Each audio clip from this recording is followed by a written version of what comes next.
Hello, everyone, and welcome to Living by the Law, the podcast discussing fictional worlds and how wondrous and ridiculous they are. My name is Matt, and I'm joined by my co-host, Jude and Guy. Living by the Law is not currently sponsored. If you'd wish to sponsor us, start running now. When you're down to your last breath, whisper your sponsorship offer under it. We will hear you. We always do. This time, on Living by the Law, we are looking at Brandon Sanderson's Awakening magic system, taken from the book Warbreaker, set within the Cosmere. This episode will contain spoilers for Brandon Sanderson's Warbreaker, as well as any other books within the Cosmere.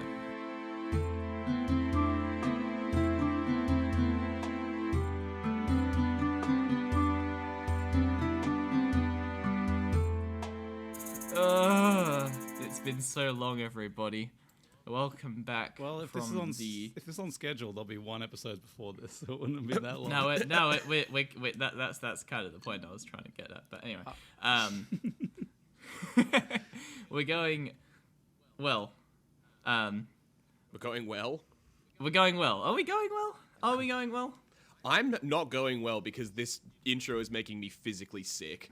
Because this is just fucking poison. Come on, guys, be funnier. What do you mean? It's the end of the day. We gotta have some vibes about us. What do you mean? What do you mean? What's the problem? Why have you got a book open? We're recording. I know. My guy settled in for the recording. He's like, fuck it. Book time. Yeah, exactly. I need it for my episode. It's very important. Here at Living by the Law, we look at primary sources as well as many secondary and tertiary sources. What's that? Tertiary? The secondary sources include the wikis that we read. Because I was going to say, if a book doesn't have a wiki, then I'm not covering it. Listen. Just realizing I was meant to preemptively open a couple tabs and I forgot to, so we're just going to kind of do them real quick. Oopsie doopsies. Do you want to... I have a fun fact to start us off. Go fun fact time. Did you know that in Skyrim, Argonians do not develop their reproductive organs until they have licked the sap of a history? I did know that, actually, because it's a plot point. It's a plot point in Elder Scrolls Online, one random quest. Yeah. Without a history Fun nearby, fact. the eggs laid by Argonians will not survive in their pods, and thus one has to be around in order for Argonians to reproduce. Yeah, exactly. Okay, well, welcome back, everybody. We have a brand new episode from me, and I'm not going to give you too much of an introduction. I'm just going to start, and we're going to try something different, and we'll see how long you guys last. Hey, Guy. Yeah, what? What's your favorite reproduction in fiction? I like the one from what's the movie with Big Weld in it? Robots. In Robots. You just get a delivery package and you just assemble it. Get that shit on the Amazon Express, Amazon Prime, baby. Mm-hmm. Do you think Big Weld made himself that big? Do you think that was a just purpose to make Big Weld as big as he was? Do you think he was called Big Weld before he got that big? That's a good point. What did he call him? Was he born big? Or did he... Was he just called Little Weld? Did he earn that title? Don't laugh at that. That's a bad joke. Did he earn the title of Big Weld? Okay, so, jumping right into it. Here now, said one of the men looking through Vasher's duffel. What's this? Vasher had always found it interesting that the men who watched dungeons tended to be as bad or worse than the men they guarded. Perhaps that was deliberate. Society didn't seem to care if such men were inside or outside the cells, as long as they were kept away from more honest men, assuming such a thing existed. Excuse me, From Vasher's bag, Jude. A guard pulled what? This is the podcast session, not the Wattpad sharing session. We're not... Correct. Now shut the fuck up. From Vasher's bag, a guard pulled free a long object wrapped in white linen. The man whistled as he unwrapped the cloth, revealing a long, thin-bladed sword in a silver sheath. The hilt was pure black. Who do you suppose you stole this from? The lead guard eyed Vasher, likely wondering if Vasher was some kind of nobleman. Though Hellandren had no aristocracy, many neighbouring kingdoms had their lords and ladies. Yet what lord would wear a drab-brown cloak ripped in several places? What lord would sport bruises from bar fight, a half-grown beard, and boots worn from years of walking? The guard turned away, apparently convinced Vasher was no lord. He was right, and he was wrong. "Let me see that," the guard said, taking the sword. He grunted, obviously surprised by its weight. He turned it about, noting the clasp tied the sheath to the hilt, keeping the blade from being drawn. He undid the clasp. The colours in the room deepened. They didn't grow brighter, not the way the guard's vest had when he approached Vasher. Instead, they grew stronger, deeper. Reds became maroon, yellows hardened to gold, blues approached navy. Be careful, friend, Vasher said. That sword can be dangerous. That little segment there was to set the tone for the episode today as we dive into another wonderful tome from Brandon Sanderson's Cosmere. Brandy Sandy! We're back My to favourite. Brandy Sandy. Oh, God. And we're going to be talking about another fun magic system. Was that a fake yawn? Yeah. That's terrible. I need more bedtime stories from Jude. God. I only knew that was a fake yawn because I can see you and I can see you stretch your arms above your head. It sounded I'm like editing you were this. slow motion yelling. I'm editing it to be Matt going, that was really nice. Thank you, Jude. Anyway. I said, Moving you on. can't have peace if I can't have peace in my episode. Moving on. You may remember the last time we talked about a Brandon Sanderson novel or anything magic system related, we talked about Mistborn and the allomancy, hemalurgy, and ferrochemy systems all based around metal and... That's me enjoying some metal. Okay. I've Yeah, had a jab people in me were with eating... spikes. People were eating metal to develop powers and drain powers from them and use them for various different things. This one is going to have some similarities and some differences, as it is based within the same writing universe, not the same world, but the same universe. And the key thing that will get us started on this, you may remember from last time I talked about the fact that each of Sanderson's worlds was based around different gods that were all connected. And we had the key ones in the Mistborn series where the evil god Ruin and the good god Preservation, who were two opposing forces with the foundation of magic in this world. There are 16 other gods in Sanderson's Cosmere, and we're going to be looking at a different one today called Endowment. Endowment, yes. Endowment was once a mortal known as Egli, now the holder of Endowment. Endowment has her own world, unlike Ruin. She doesn't have to share with any other gods, which is pretty rare for Sanderson's worlds. Most of the time he likes to play a couple gods against each other, 3 gods, 4 gods, whatever. Endowment just has a world all to herself and gets to create her own magic system, which is fun. And the intent and nature of endowment is, of course, based around the bestowing and giving of talent, ability, gifts, etc. That's not to say that endowment is always forced to give aid and help, but it is in her nature to give rather than to take. In the same way that when we looked at Ruin, his nature was about destroying and causing ruin. This is going to be a key theme of the magic system for today, which is called Awakening. Cool. God damn. I'm pretty asleep, so maybe you could awaken me. We live in the same house now, so I totally could. He's gonna come upstairs and beat you. I'm scared. So wait, is it okay? I know you're gonna get to this, but endowment presumably is more of a neutral god if she's the only one. Then Yep, very much so. Out of all of the novels that Sanderson has so far, Endowment is the god that's kind of done the least and had the least to do with the grand overarching background stories and stuff. She's very much this is my world, I'm sticking to it, you other gods can do what you're doing, I'm staying here, you don't come here, I don't go there. Isolation, it's sort of neutrality. So okay, but also beyond that, inside her own world, she's relatively neutral, or is there Very gonna be... much so. Okay, because I was looking forward. I had a thought. Maybe she's a good god, and all the bad guys are just like Omega thieves stealing god powers. Because that sounds like it would kick ass. But be that as it may. They kind of are. okay. This world... Can I, Yeah, Matt? you had the what was it? Perseverance and destruction. Ruin.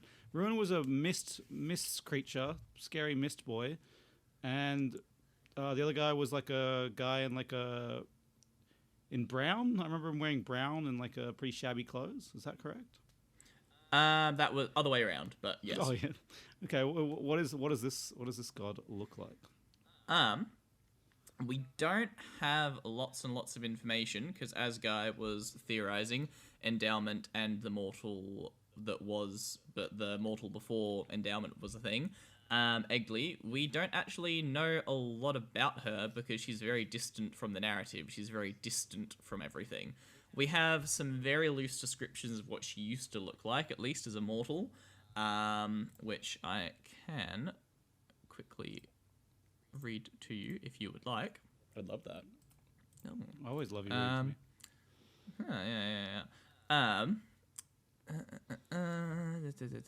Where is my one of this?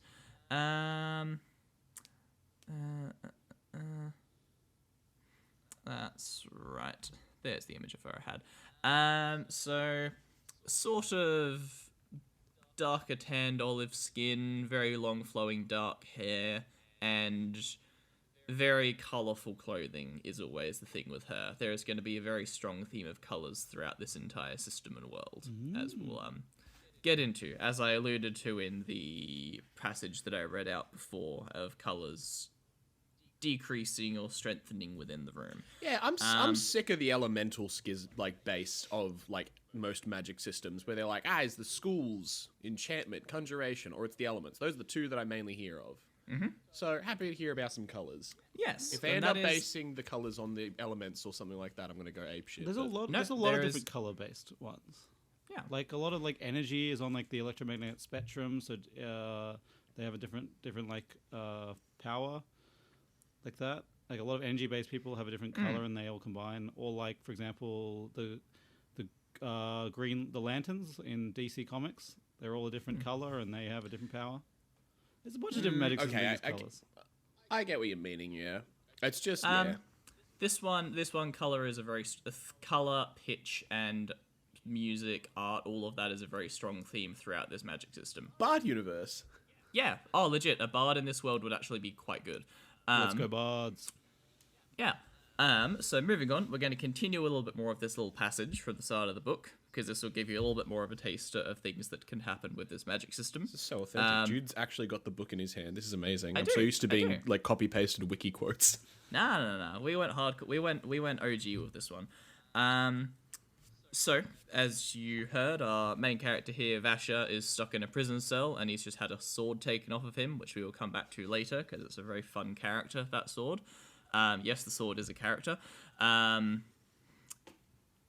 Then, moving on, so the door thumped shut. Vasher immediately knelt beside the patch of straw, selecting a handful of sturdy lengths. He pulled threads from his cloak, it was beginning to fray at the bottom, and tied the straw into the shape of a small person, perhaps 3 inches high with bushy arms and legs.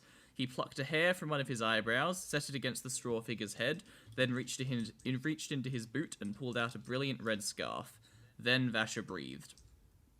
It flowed out of him, puffing into the air, translucent yet radiant, like the colour of oil on water in the sun. Vasher felt it leave. BioChromatic breath, scholars called it. Most people just called it breath. Each person had one. Or, at least that was usually how it went. One person, one breath. Vasher had around 50, just enough to reach the first heightening. Having so few made him feel poor compared to with what he once held, but many would consider 50 breaths to be a great treasure. Unfortunately, even awakening a small figure made of organic material, using a piece of his own body as a focus, drained away some half of his breaths. The little straw figure jerked, sucking in the breath. In Vasher's hand, half of the brilliant red scarf faded to grey. Vash leaned down, imagining what he wanted the figure to do, and completed the final step of the process as he gave the command, "Fetch keys." The straw figure stood and raised its single eyebrow toward Vasher. Vasher pointed toward the guard room. From it he heard sudden shouts of surprise. Not much time. The straw person ran along the floor, then jumped up, vaulting between the bars. Vasher pulled off his cloak and set it on the floor. It was the perfect shape of a person, marked with rips and matches that matched the scars on Vasher's own body, its hood cut with holes to match Vasher's eyes. The closer an object was to a human shape and form, the fewer breaths it took to awaken. Vasher leaned down, trying not to think of the days when he'd had enough breaths to awaken without regard for shape or focus. That had been a different time. Wincing, he pulled a tuft of hair from his head, then sprinkled it across the hood of the cloak. Once again, he breathed. It took the rest of his breath. With it gone, the cloak trembled, the scarf losing the rest of its bright red colour. Vasher felt dimmer. Losing one's breath was not fatal. Indeed, the extra breaths Vasher used had once belonged to other people.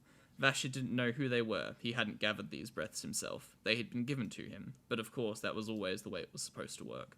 One could not take breath by force. Being void of breath did change him. Colours didn't seem as bright. He couldn't feel the bustling people moving about in the city, a connection he normally took for granted. It was the awareness all men had for others, that thing which whispered a warning in the drowsiness of sleep when someone entered the room. In Vasher, that sense had been magnified 50 times, and now it was gone. The cloak jerked. Vasher leaned down. "Protect me," he commanded. The cloak grew still. He stood, throwing it back on. The straw figure returned to the window. It carried a large ring of keys. The straw's feet were stained red. The crimson blood seemed so dull to Vasher now. He took the keys. "Thank you." He always thanked them. He didn't know why, particularly considering what he did next. "Your breath to mine," he commanded, touching the straw person's chest.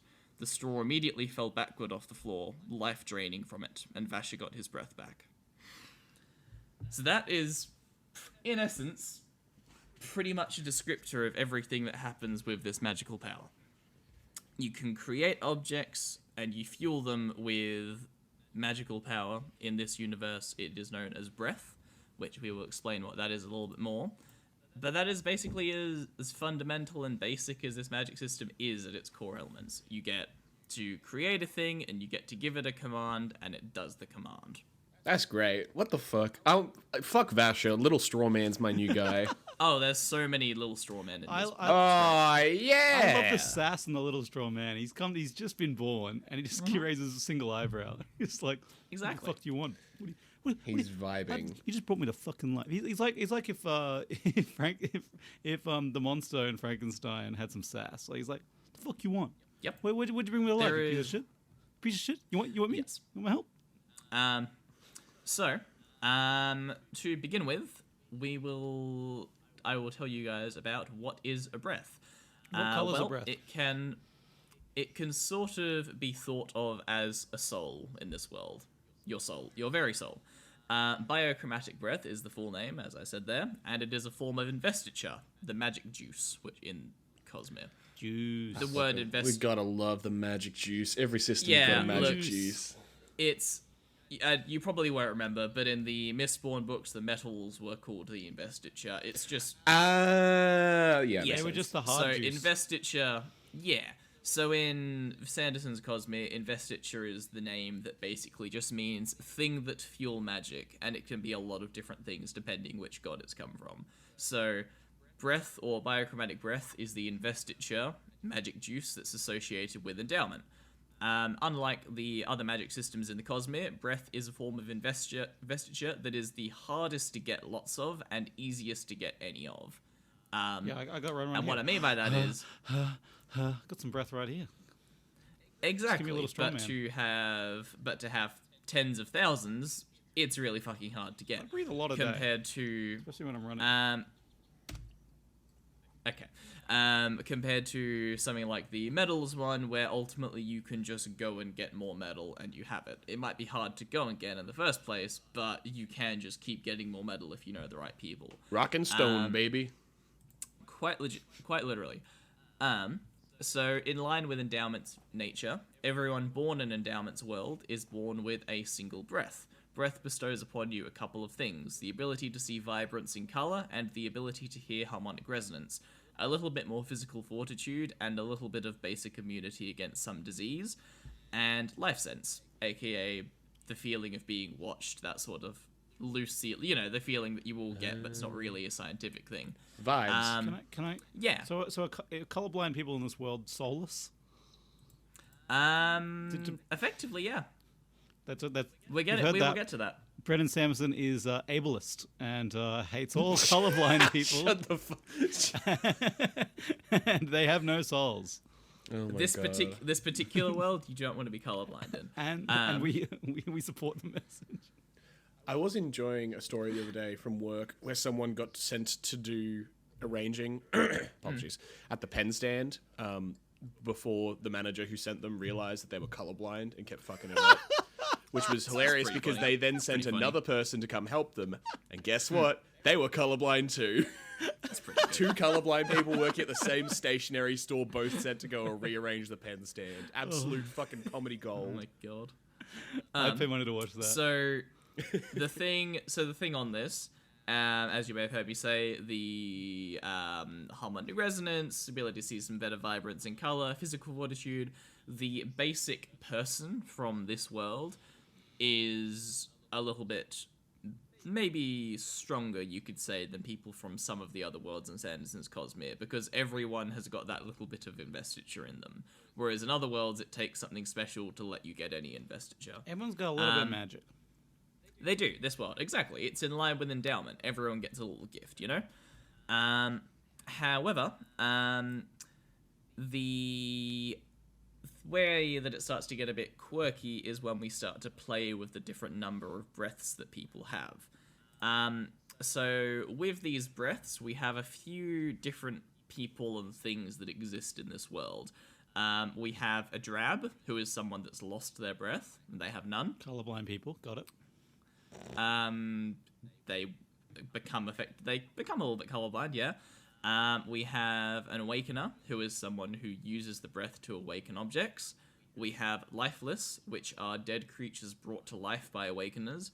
And we have returned, who are gods. How many gods are there? Wait, what? Moving on. From Okay. here on out... No, we can't get our questions answered. Oh, you will. From here on out, all of our knowledge of this magic system, breaths, everything, comes from in-world scientists, known as the five scholars, who are a few immortal beings who first really started pushing what was capable with these breaths and began searching for new ways to use the powers. They caused most of the wars in history of this world through these discoveries, as they discovered things that suddenly one nation could use a massive advantage over another, and one thing led to another, and yeah. Yeah, Fucking Oppenheimer moment. Yeah, military funding is a great way to advance the technology. Yep. Gotta love a few world wars Sure is. just to push the economy. Yep. So that's the other thing about this magic system that's kind of interesting, and you'll see more and more. A lot of it is we don't really know the full breadth and like how far it can go. The full breadth? Simply because... Oh, I like that. Yeah, It's a exactly. good joke, good joke. exactly. Thank you. That one was... I was trying to put emphasis on it.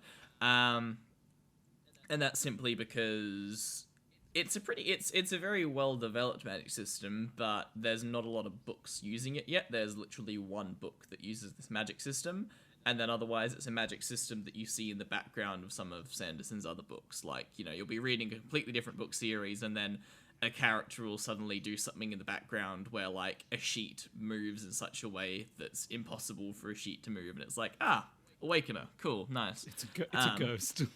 Ooh. Yeah, exactly. So, to really dive into these powers, we need to talk a little bit more about breaths and what happens when you get more breaths and the different powers that you unlock as you get more breaths.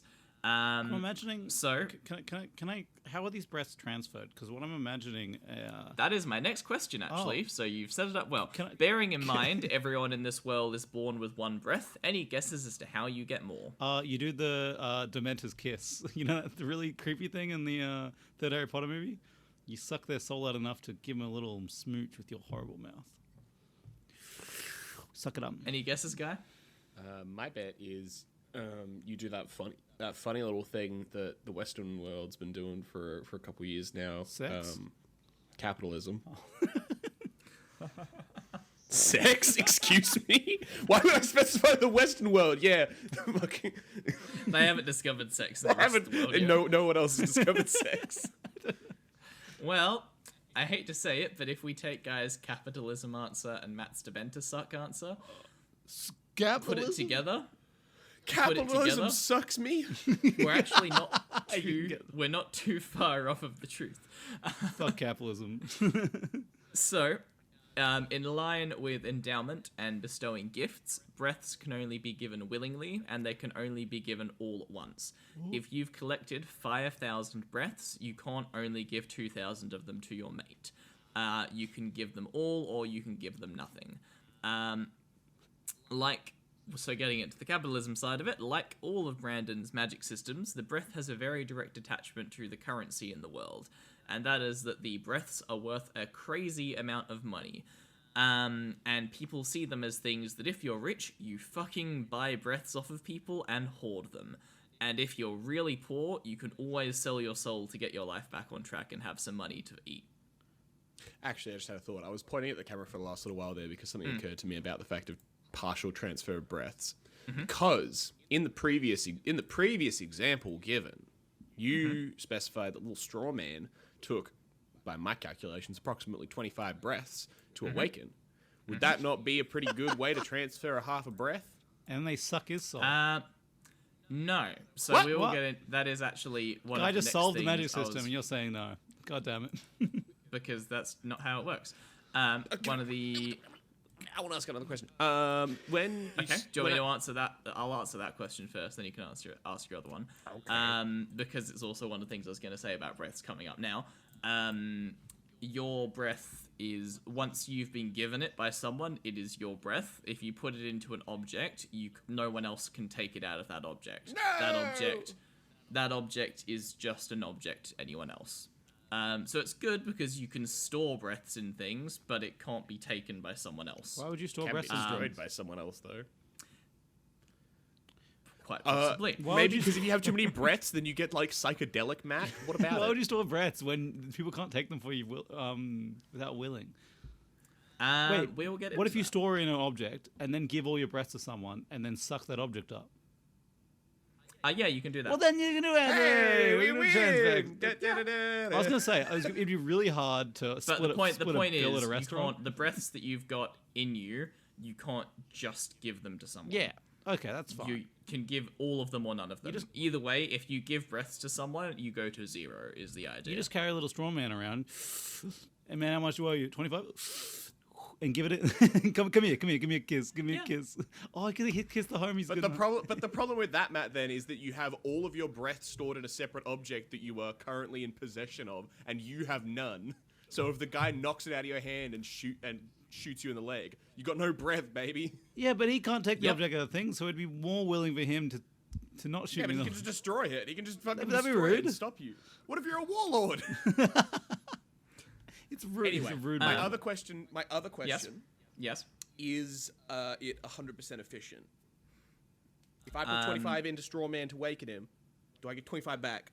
Yes. Cool. Oh, so there's no wastage at all. Even if he's like, what no. if he has those breaths for like a year and he still sucks it, still gets 25? No, it doesn't degrade. Damn, that's pretty nice. Yeah. At least in the context of this book and the knowledge that we have from this book, it doesn't degrade. Maybe in like a future book they'll find something that's like 7,000 years old and they've degraded, but I don't think so. It's a pretty set thing that the breaths are the breaths. Because the idea of as well is that it's someone's soul, and that does vary. It is one of those things that depends which nation the perspective characters are in. In the book, to some nations, your breath is your literal soul, and the thought of giving it to someone else is like complete sacrilege, and like, how the fuck could you do that? Whereas to some people, it's like, oh yeah, I sold my breath the other week. I was, in between paychecks, but I'll buy it back. I'll buy a breath back next week when I get paid. That's just some I nations. like that. That's good culture. And it's very common. It's very common for people to become a drab for a while, then buy a breath back, buy a few breaths, go, shit, need some money again, sell all the breaths they've got, be a drab again. Like, that does just happen in the It's world. bonds. They're buying bonds. Quite literally. Nice. So, examples of... We're going to go back to the book again. I'm trying something different and using the book a lot this time, and you guys are loving it, I can tell. I am loving it. I do like story time. I'll be tactile. honest. I feel like we're just making an audiobook at this point, but I'm a bit like story Well, time. That's fine. it also does fill me with a certain amount of dread seeing you with an open book in front of you, because the only time I really see that is when you're DMing a D&D campaign, you're checking the rule book for something, and I'm nervous That's about true. the outcome. That's true. Can I ask a weird question? Yeah. Well, splitting a check at a restaurant with souls. That'd be terrible, No restaurant. You That was not a question. That's not a question. No, you're right. You I'm don't. terrible at So asking questions. people do still pay, like gold is still the currency. It's just that breaths are worth a lot of gold is the idea. So it's not like some systems of Sanderson's where the magic has completely replaced the currency. Like you wouldn't walk up to someone and go, "Oh yeah, I'm buying my groceries for the week. I'll give you a breath for it." Here's a $10,000 bill. Yeah, exactly. And the idea as well is that a breath is worth so much money that, like, if you were paying for something with breaths and not gold as a middleman, it's a very expensive thing. You're getting an artifact or something. Yeah. Fucking house. Yeah, exactly. Like, they're worth a lot. I'm buying Pokemon and, cards. no matter... Sorry? I'm buying Pokemon cards. Exactly. Great, we know exactly how long you'd last in this universe. Thanks. So, to give you guys an example of what it's like, the giving and receiving breaths thing that's happening a lot in this magic system, this is a different passage from the book, a bit later on with different couple of characters. At that moment, Lemix stopped his mumbling. He looked up, meeting Vivenna's eyes. His hand was still on her arm. "My life to yours," he said in an eerily clear voice, his grip tight on her arm as she jumped back. "My breath become yours." A vibrant cloud of shifting, iridescent air burst from his mouth, puffing towards her. Vivenna closed her mouth, eyes wide, hair white. She ripped her arm free from Lemix's grip, even as his face grew dull, his eyes losing their luster and his colours fading around him. The breath shot toward her. Her closed mouth had no effect. The breath struck, hitting her like a physical force, washing across her body. She gasped, falling to her knees, body quivering with perverse pleasure. She could suddenly feel the other people in the room. She could sense them watching her. And, as if a light had been lit, everything around her became more vibrant, more real, and more alive. She gasped, shaking in awe. She vaguely heard Parlin rushing to her side, speaking her name. But, oddly, the only thing she could think of was the melodic quality of his voice. She could pick out each tone in every word he spoke. She knew them instinctively. So that is a little bit of an idea of the sensory overload that you get when you gain a sudden crap ton of breaths at one time. I don't like it. So that's someone going from having just one breath to, I think she gets like a few thousand in that scene. 1,000? And if you consider that each breath, just your one breath, is intrinsically tied to your 5 senses, imagine timesing that by like 10, I don't know, let's say 6,000 in 0.2 seconds. You die instantly. Your Yeah, brain it's a overloading. bit of You have a stroke. It's a big shock to the system. Question: Anyway, she sounded yes. like she didn't want that. No. So like, she did. it's you have to give it voluntary, but you can give it to someone involuntary. Correct. Oh, interesting. Yes.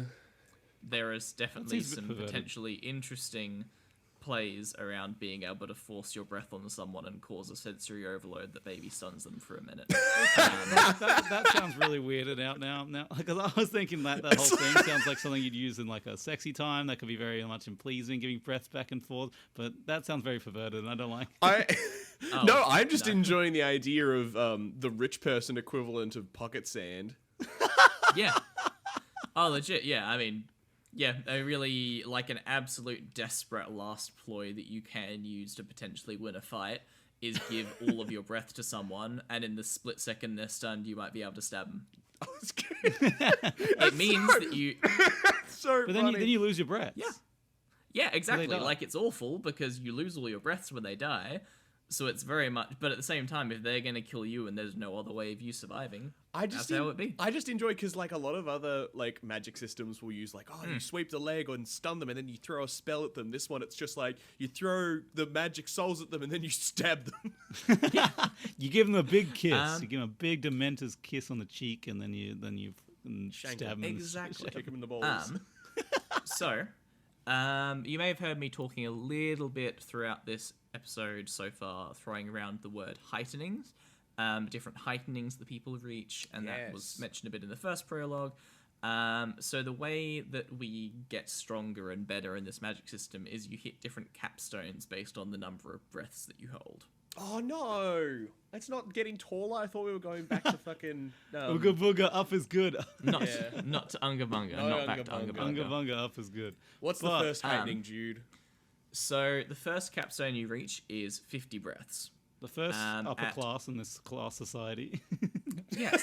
So that is the first heightening, which grants you aura recognition, which is the ability to see the breath auras of others instinctively and an increased life sense.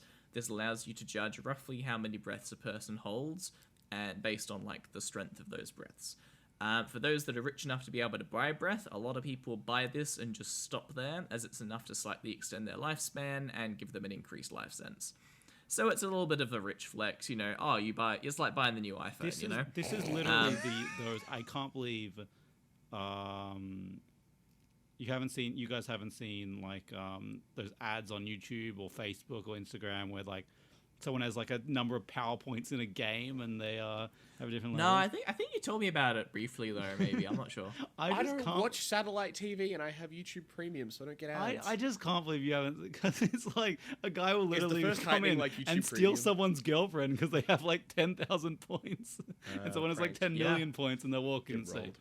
"Yeah, I have 10 million So, points in Clash of Clans." going up in, and this is also where the actual class levels come in. So a lot of the time it won't be, oh, sorry, you need 100 breaths to go through to this room. It'll be, oh, sorry, you need to be at least of the 4th heightening to come through here. That sort of thing. Yeah. Members You of the need to fourth heightening.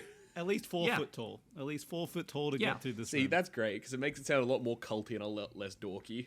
Yeah, oh, 100%. You must be a member of the fourth heightening, rather than you actually need 2,000 souls to enter.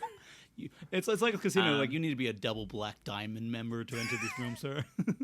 So let's go into the second one. So as we go up through these heightenings, you'll see that they do increase what's the word? Exponentially. So it's not each 50 breaths you get one. The amount that you need for each heightening increases. So the second heightening goes up to 200 breaths needed. This is just leveling up in D&D. This is Correct. the same shit. You were gonna say it goes up. I don't know why I thought you were gonna say they go up sexually. Not quite. Because How in do the previous these thing there was a breasts- bit where like his eyes got less dull, so obviously people get sexier when they have more souls. Yeah. Yo. We will get into the really sexy people in this world. There are some very Let sexy me be people. sexy. Let me be sexy. This is just the keys of the kingdom, disguised as breaths. That's what I'm convinced. So the second heightening, the thing that you get for reaching this capstone is perfect pitch. Nice. Ooh, so they're good singers. So that was alluded to a little bit in that sentence where she could hear each individual tone of her friend's voice speaking to her. So perfect pitch, of course, is where someone could just go over to a keyboard, press whatever note, and you can just pick out of the air exactly what tone it is. Thank you for describing it to me. I had Kind no of. clue. Okay. That's perfect pitch. Realistically, it's not quite as specific as that in our world. Like, some people do have perfect pitch, but it's less of a, that's flat around minor. 440. That's not close. That's a note. That's a B flat minor is not a note. Excuse you, I said E flat minor. E flat minor is not a note. Damn it. Shit. I know a note. It's got a $10 bill, baby. If only you had any of them. Zero breath, zero bitches. You know what I mean? So the next one we'll go up is the third heightening. So this one you need 600 breaths for. And the third heightening grants you perfect color recognition, which is the ability to instantly I can and do that. instinctively determine exact shades of color and their hue harmonics. It would act strangely with those with vision deficiency. So this way, if you were blind, it would be a little bit weird.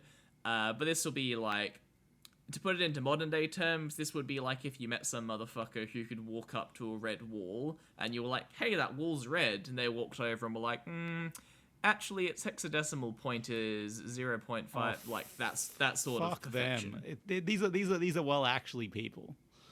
Yeah. Well, They are. actually, Yeah. It's actually a distinct shade of blood orange, if you know what you're talking Yeah, about. so the thing that you'll find in this world, there are sometimes secret things that you have to be of a certain heightening to see. So think if you had an artist that painted something in slightly different shades of red on a wall, where the naked eye couldn't see it, but someone of the third heightening could see those slightly different shades. They might see a secret message. They might be able to appreciate the art more, stuff like that. A secret There's just door. more class features. There's like, oh, you can only Yeah. read this sign if you're a certain class. At Yeah. third level, you lock druidic.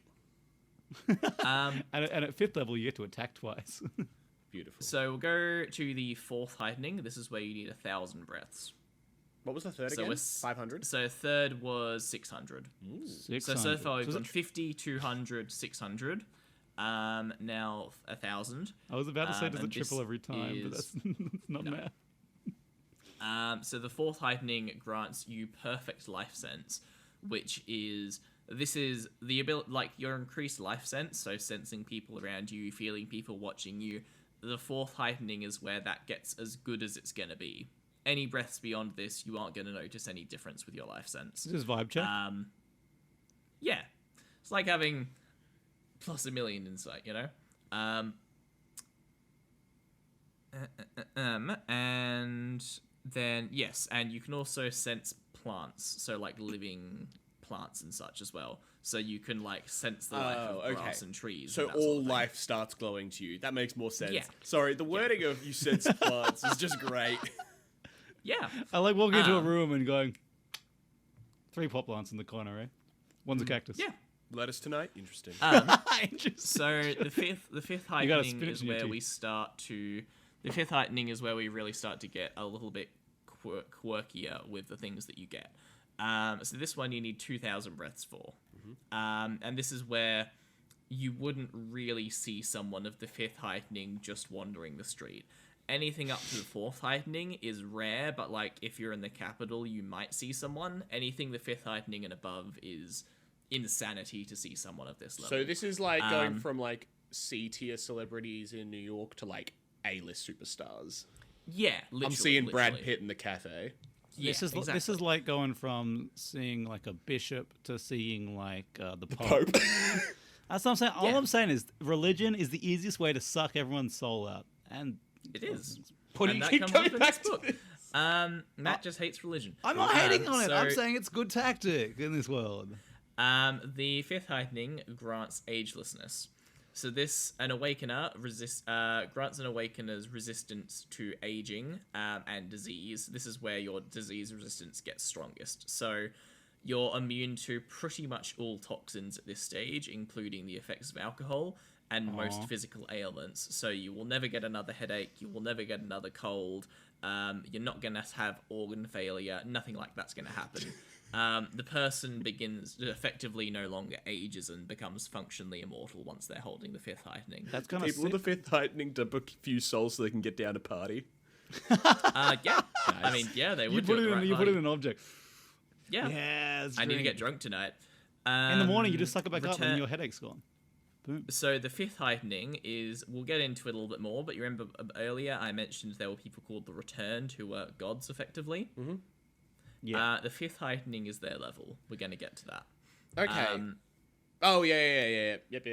Yeah. Yeah. I'm more worried about the Um, necromancers than the return, but sure. Yep, we're getting there. So there's 10 heightenings, by the way. So we're over There's halfway. 10? What So the the fuck? next one... With the a next fifth one level is of gods. Yep. So Go to the sixth heightening is 3,500 breaths. The sixth heightening is even more rare. And the sixth heightening grants instinctive awakening, which is the ability to understand basic awakening commands without training or practice, and commands come very easy to you. We will get into commands later. Up until this point, the ability to awaken things, so like in the segment we read where the man brought his little straw man alive, that's the sort of thing where you kind of have to practice and you have to study to learn the exact wording of the commands to get it to come to life. Whereas if you reach the sixth heightening, you're just naturally able to do it without thinking. It's more of an extension of your mind than anything. Question. If I get up Yes. to the sixth heightening and then come back down again, do I lose the ability to do that? Yes. Disappointing. Because otherwise Yes. you could have a very fast wizard school. Yes, exactly. Then You can have the that one seventh really heightening. greedy student that doesn't give it on though. That's pretty bad. And then So we the kill seventh them. heightening is 5,000 breaths, which gives you Invested breath recognition, which is the ability to see the aura of objects and tell when something has been invested via breath. So this is all of a sudden where if you're coming up against someone of the 7th heightening, they're going to see, oh, hey, that random bottle in the corner, that person stores all their breaths in there to hide them. Cool, I'm just going to go take that, and they don't have it anymore. Yoinky splonky. Yeah. And they can't take it, obviously, because it's not their breath that they've invested. As we discussed earlier, breath that you invest, only you can take back out. But you can still stop them accessing So who are these people? Like you're talking about people, like we're talking about A-tier celebrities were 5th level. This is like 7th level. Yep. Who are these people? People you don't really get many of in the world. This would be, if someone got to this level, they would probably be some sort of warlord or like ruler of a nation. It would take a lot to get to this. The Pope? Almost beyond the Pope. Nice. No Genghis one's beyond The Khan. next, No one's the beyond the next Pope, Jude. ones. So the 8th, the 9th, and the 10th heightening. There is no one in the world that is the 8th heightening. There is no one that is the 9th heightening. There is, however, the 10th heightening. There is one person who is the 10th heightening. And it's Jesus Christ. It kind of isn't as well. You got Jesus, baby. So the 8th heightening is 10,000 breaths. Uh-huh. So if you consider the sheer number of people you've gotten to get, the amount of breaths that have been passed down. So this is where if someone was at the 7th heightening, it's probably been someone spent their entire life collecting breaths who passed it on to someone else who spent their entire life collecting breaths who passed it on. I was going to Yeah, say, you get it. generational wealth would be crazy in this world. Not only money and like property and shit like that, but breaths. Remember when I said there is one person of the 10th heightening? Oh, they're like a trust fund baby, eh? Me sneaking into a rival royal family's room as their old oligarch's dying to stab him in the chest so he can't pass across his breaths to his son. Got him, baby. Oh yeah, the amount of security they have against this one person to make sure no one does just that. So who are they? So the 8th heightening gives you the ability to break commands instinctively, and this is. We'll get into what this all means a little bit more afterwards, but all you need to know is if someone has commanded an object to do something, they've gotten a life list to do something, you can just break this command and the object's basically inert. Cool. Damn. So you can't steal the breaths from it, but if someone's instructed Strawman to fetch the keys, you can just basically break that command and it's just a Strawman standing there. It seems like that'd be a very expensive bodyguard to do that, though. Yeah. The 9th heightening is up to 20,000 breaths. And this is Greater Awakening, which is the ability to awaken stone and steel. Stone and steel are very hard things to awaken. We'll get into that a little bit I more. thought you were just going to say they're very hard things, like, I know. Yes. I agree. Yes, you're correct. But it is still very hard to do them. And the 9th heightening also grants audible commands, which is the ability to awaken objects that you are not physically touching, but it's just within the sound of your voice. So if you notice at the start of the book, Vasher needed to be touching the cloak and the straw man before they would come alive and do his thing. So can I ask, why straw? Like, what other things can be awakened easily? It's organic. We'll talk about that very, very soon. Yeah, it effectively comes down to things Okay, being that organic, makes sense. but Things that were alive. The 10th heightening, then we're going to start breaking down what awakening is and stuff like that.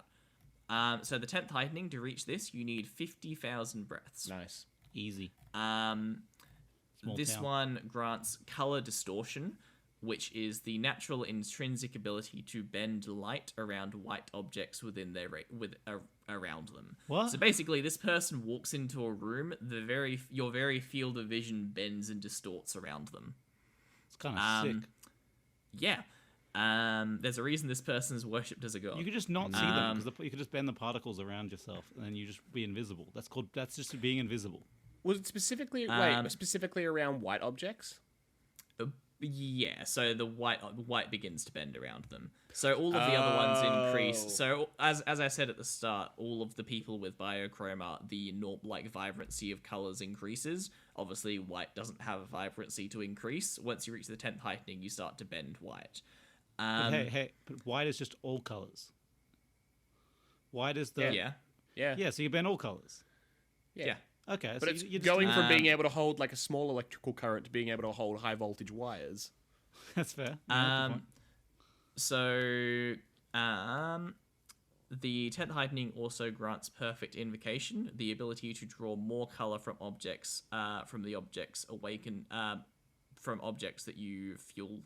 So being able to draw more fuel for your magic. Okay. Sick. And this leaves objects drained to white rather than grey. That's cool. Combined with the and then the final one is mental commands, which is the hardest thing to deal with in this world, because the one thing that you've got going for you usually whenever you're facing an awakener is if they're below the 8th heightening, you just have to stop them touching something and they can't awaken it. So if you've got someone restrained in manacles and their hands are unable to touch it, they can't access their powers. If someone is of the 8th heightening, you can just gag them and they can't awaken anything. Someone has the 10th heightening, doesn't matter. They can just make it do a thing. Not only that, but you also can't tell what's coming. Yep, exactly. Fun. All of a sudden, the rope behind you could come alive and strangle you and just rip your head off. Yeah. Damn. And you'd have no knowledge that it's coming. I mean, that'd be a fun reaction game. You just like sitting there and you hear the prisoner go, "Rope awaken." You're like, "Hey, hey, hey!" Yep. Smack it. Well, quick question: how many breaths does this person have? And Approximately in the vicinity, I think it's like around 60 to 70,000, I think. are we sure these aren't higher levels that we just haven't reached yet? Potentially. Are you saying, Matthew? Once again, I say, this is another one of those things where the laws, it is a hard magic system. Yes, there are laws in it that we can't break, but the only reason we can't break them is because no one has yet, is the idea of this system. People are still, every year that passes in this world, someone might create it, someone might discover a new command that's a more efficient way. So originally people didn't know any commands, then they discovered certain phrases could get objects to do certain things. So it's a little bit like Harry Potter in that sense, where just because you can't currently do it with your wand doesn't mean it can't be done, it just means you don't know the right spell yet, to an extent.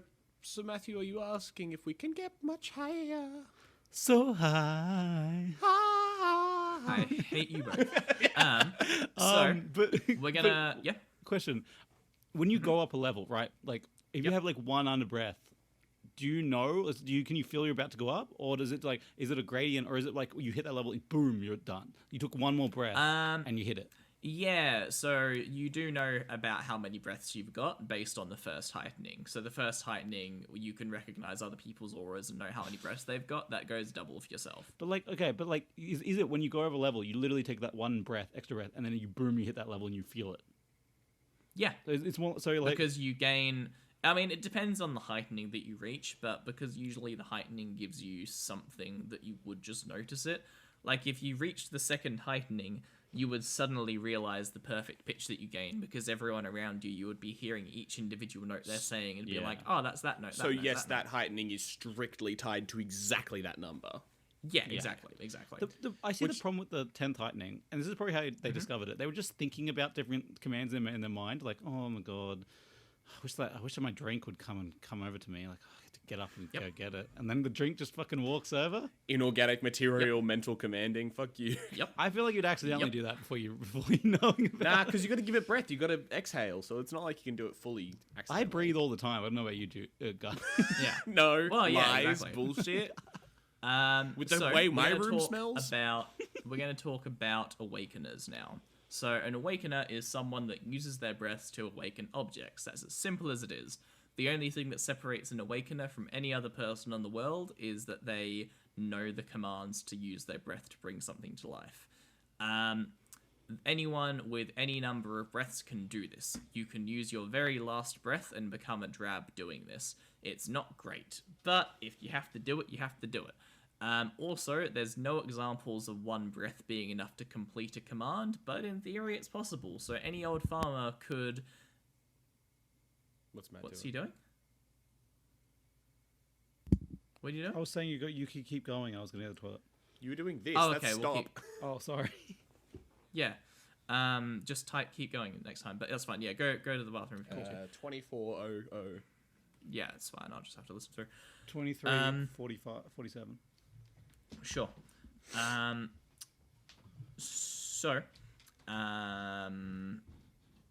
Let's see if the amount of time it takes me to piss. Might as well just wait. God damn. I'm glad I made this script short. Yeah, mine always end up doing endurance tests, unfortunately. Oh, man. What was I scoping out for my next one? Psychonauts and stuff. Disco Elysium. That'd be really out of character for me. You guys would not be ready for Disco Elysium. Sounds fun. It's not. It's political. Oh, that sounds even more fun. Yeah, great.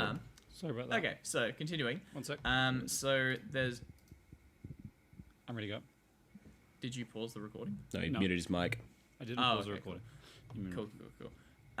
So there's no records of one breath being enough to do, like, awakening an object sort of commands, but it's possible in theory. So a random farmer, if he learnt the right command, could use his one breath to awaken his rake to do something for him and then take the breath back. In theory. There is 2 laws of awakening, which are followed throughout these books. The first law is biochromatic parallelism. The closer a host is to living shape and form, the easier it is to awaken.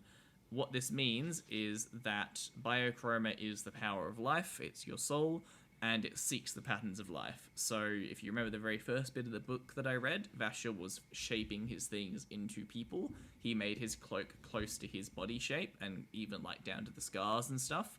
The closer your object resembles a person or some sort of shape that's like a living object, the easier it's going to be to awaken, and the less breaths it's going to take to awaken. Could I not rip out a strip of fabric, cut 2 holes in the end of it, and be like, it's a snake? Awaken? I mean, depends what you're trying to get it to do, but in theory, yes. A snake and... If you were trying to get it to do involves slithering along the ground, then in theory, Hell yes. yeah. I'm winning. So do And animals that's have also breaths? Good point. unconfirmed, because there's no way that you could take their breath, and they couldn't give their breath to you. So Can you see the breath? Like you can see it in plants. You can sense plants, right? So I'm guessing there has to be Yeah. some sort of breath in plants. oh yeah, there'd be life sense for them for sure. Okay. Okay. So Sorry, everything kind of I also tried to think of a way around that. I'm like, get a parrot. Teach it how to say the right words. But I suppose that there's probably intention behind it. Yeah, intent is a very strong part of this. I think my dog could love me enough to give me its soul. Can't say it, though. Dogs can't see color anyway. So the other law is the law of comparability. So the amount of breath required to awaken something isn't necessarily indicative of its power once awakened. So a good example of this is a cloth cut into a square and a cloth cut into the shape of a man take completely different amounts of breath to awaken, but once they're awakened will have about the same strength and serve the same function. That's fair. So that is the basics of it. We're going to talk about what you can do with awakening and the biochromatic entities, as they're called. Can you give me kind of like a scale of like how much breaths would you use depending on the object? Is like this really big object is a lot, this small object is not. I know you said like 25 breaths for the small straw guy. Do you have any other examples? Yeah. Not particularly, apart from one object we'll get into later that took 1,000 breaths to awaken. That is a particularly powerful item in the whole universe that we'll get to. That's the fun sword. That's the fun sword. I was going to say, is it the talking fun about. sword? It's the fun It's sword the fun of death. sword. Yeah. We knew he'd come back. Yeah, he will. So the first type of biochromatic entity is a type 1. Type 1 is returned. So they're the ones that I was talking about before, the ones that are worshipped as gods by some people in the world. Nice. And they... I need that one. So are they worship of that gods one because too. there's something special about them, or just because they have that Yep. many breaths? There is certainly something special about them, which I will explain now.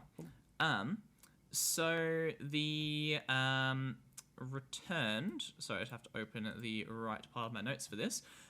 So returned are resurrected humans on this world. Damn. Nice.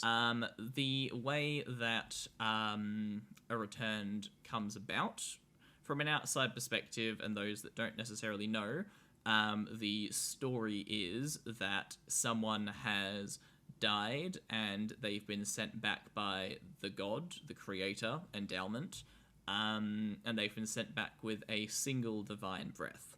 And they can use that breath at some point. However, when they use that one divine breath, they die. And that's it. They're gone for good. So how many breaths do they have? You said they have 5,000. The single divine breath gives the equivalent to the 5th heightening. So it's a little bit different to the other breaths. So this divine breath is effectively a part of endowment being given to someone to bring them back. There's different verdicts in world as to how how a return comes about. To some people, it's, if you were particularly great in life, you will be sent back as a returned. If you did something particularly great with your death, you'll be sent back. But in reality, what actually happens is, at your moment of death, as your spirit passes through to the great beyond, you go past endowment, and endowment gives you a glimpse of the future. And when you see something, you might see something that you desperately want to change, and you'll be sent back with that single divine breath, and you can use that divine breath at that moment in the future to fix what's going to happen. So You could be there's some real petty people going back as returned. yeah, except it all kind of has to, like, it's endowment that gives it to you, so she won't necessarily just go, yeah, that's cool, go do that. She's not going to see your estate and, like, your neighbor tearing down the fence to buy your house, and you'll be like, you fucking bitch, I put hours into that fence. Yeah. She's going to be like, it is a little bit, My garden! It is the one thing of endowment where, and she won't necessarily give the option to everyone necessarily, because ultimately this is her consciously doing it and giving people this power. So it'll be her going, because all of the gods theoretically have a strong degree of future sense or future sight. So this will be her going, this person died. If they didn't die, this is what could happen in their future. I wonder if they would want to change that. They feel really passionately about that, do they? Cool, we'll send them back. That's hilarious, though, because, like, the term passionate is going to be leaving it open to some strange and funny people. Yes, but it all, once again, is her giving the gifts, so, like, it's all by her ruling. what's kind of But I'm going to take a wild swing and say there's probably been some bad people brought back with the breath. Yes. I was going to say, what's her vibe with these people? Are they all like the same kind of people? Are they... So, the thing that happens when you return, you retain absolutely no memory of your previous existence or life. Wait, how the fuck are you supposed to change what you... You retain nothing of your past self, except maybe some brief resemblance physically. I like the maybe part. You don't even get your same face. Yeah, so the reason that you might look a little bit similar is that... She got lazy. No, not at all. You actually... Where's the bit that I wanted to read?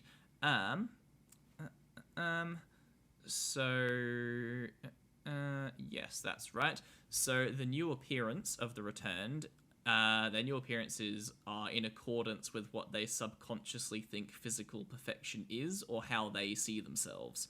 So everyone that returns, and all of the people that are worshipped, so there's this place called the Court of Gods, where there's a whole bunch of returned that are worshipped by this whole nation of people. Sick. And all of them are these, like, 7 foot tall, muscular, toned, sexy as fuck people. I'd worship them as gods as well. I would do it.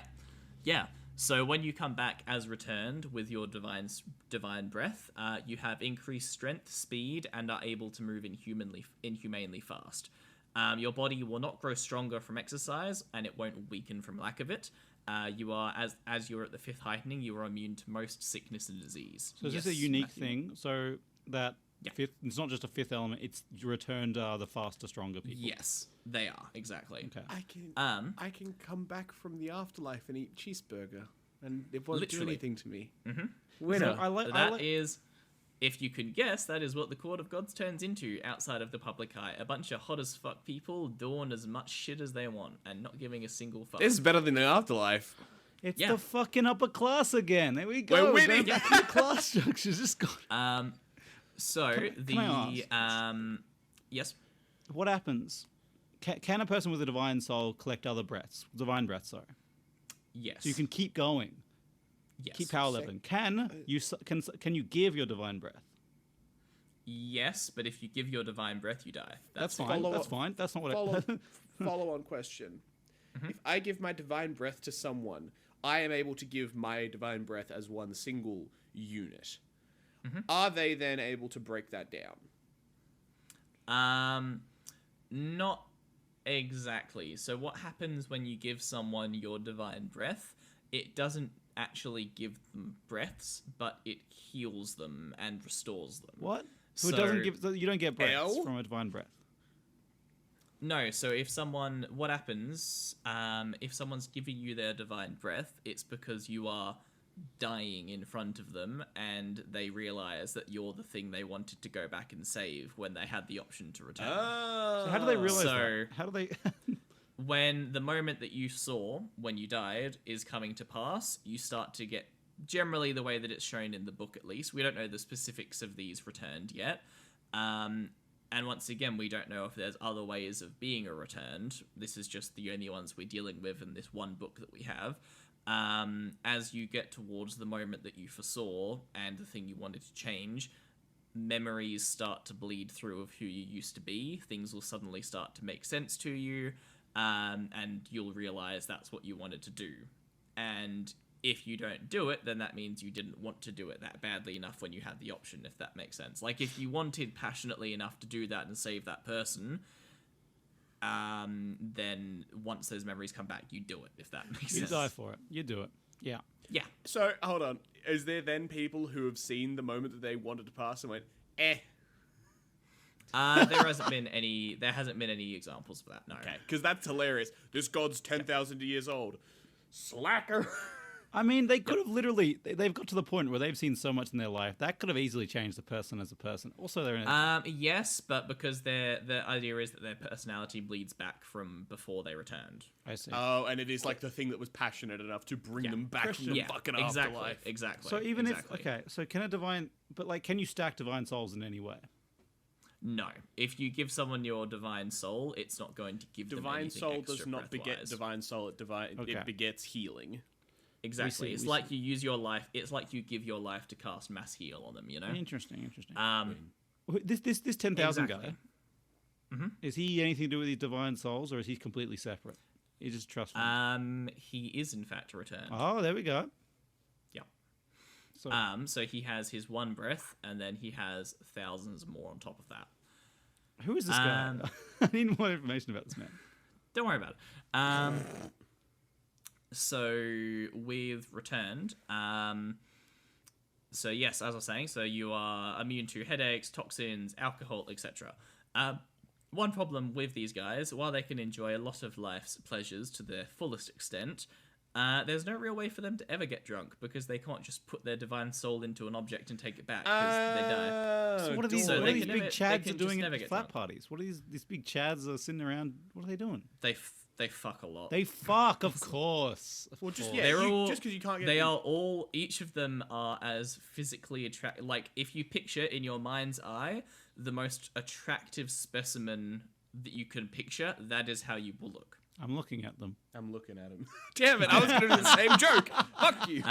Except you said it first. Yeah, but I did the dramatic turn to camera that no one can see because it's a podcast. Yep. Also, they would So- enjoy art a lot more, and you would enjoy food. Yeah, well, that's and the other thing. music. That is the other thing that leans enjoy toward fucking. them. That's the last thing that. That's the other thing that leans towards them being worshipped as gods. They have an inherent ability to see into art and sort of connect or perceive with the artist's soul and interpret correctly an abstract piece as to what that artist was trying to convey. So it's a lot of the way, like, their day-to-day activities of a god is having art brought to them by artists who feel really proud about it, and then divining special meaning from those pieces of art, and then that's like God's word, That's you know? hilarious. Yeah, Also, it sure because is. of the very light difference in thing to be like, you spilled fucking strawberry jam on this before you brought it to me, didn't you? I see the stain. Yeah, Except everyone it can wouldn't see be that. man.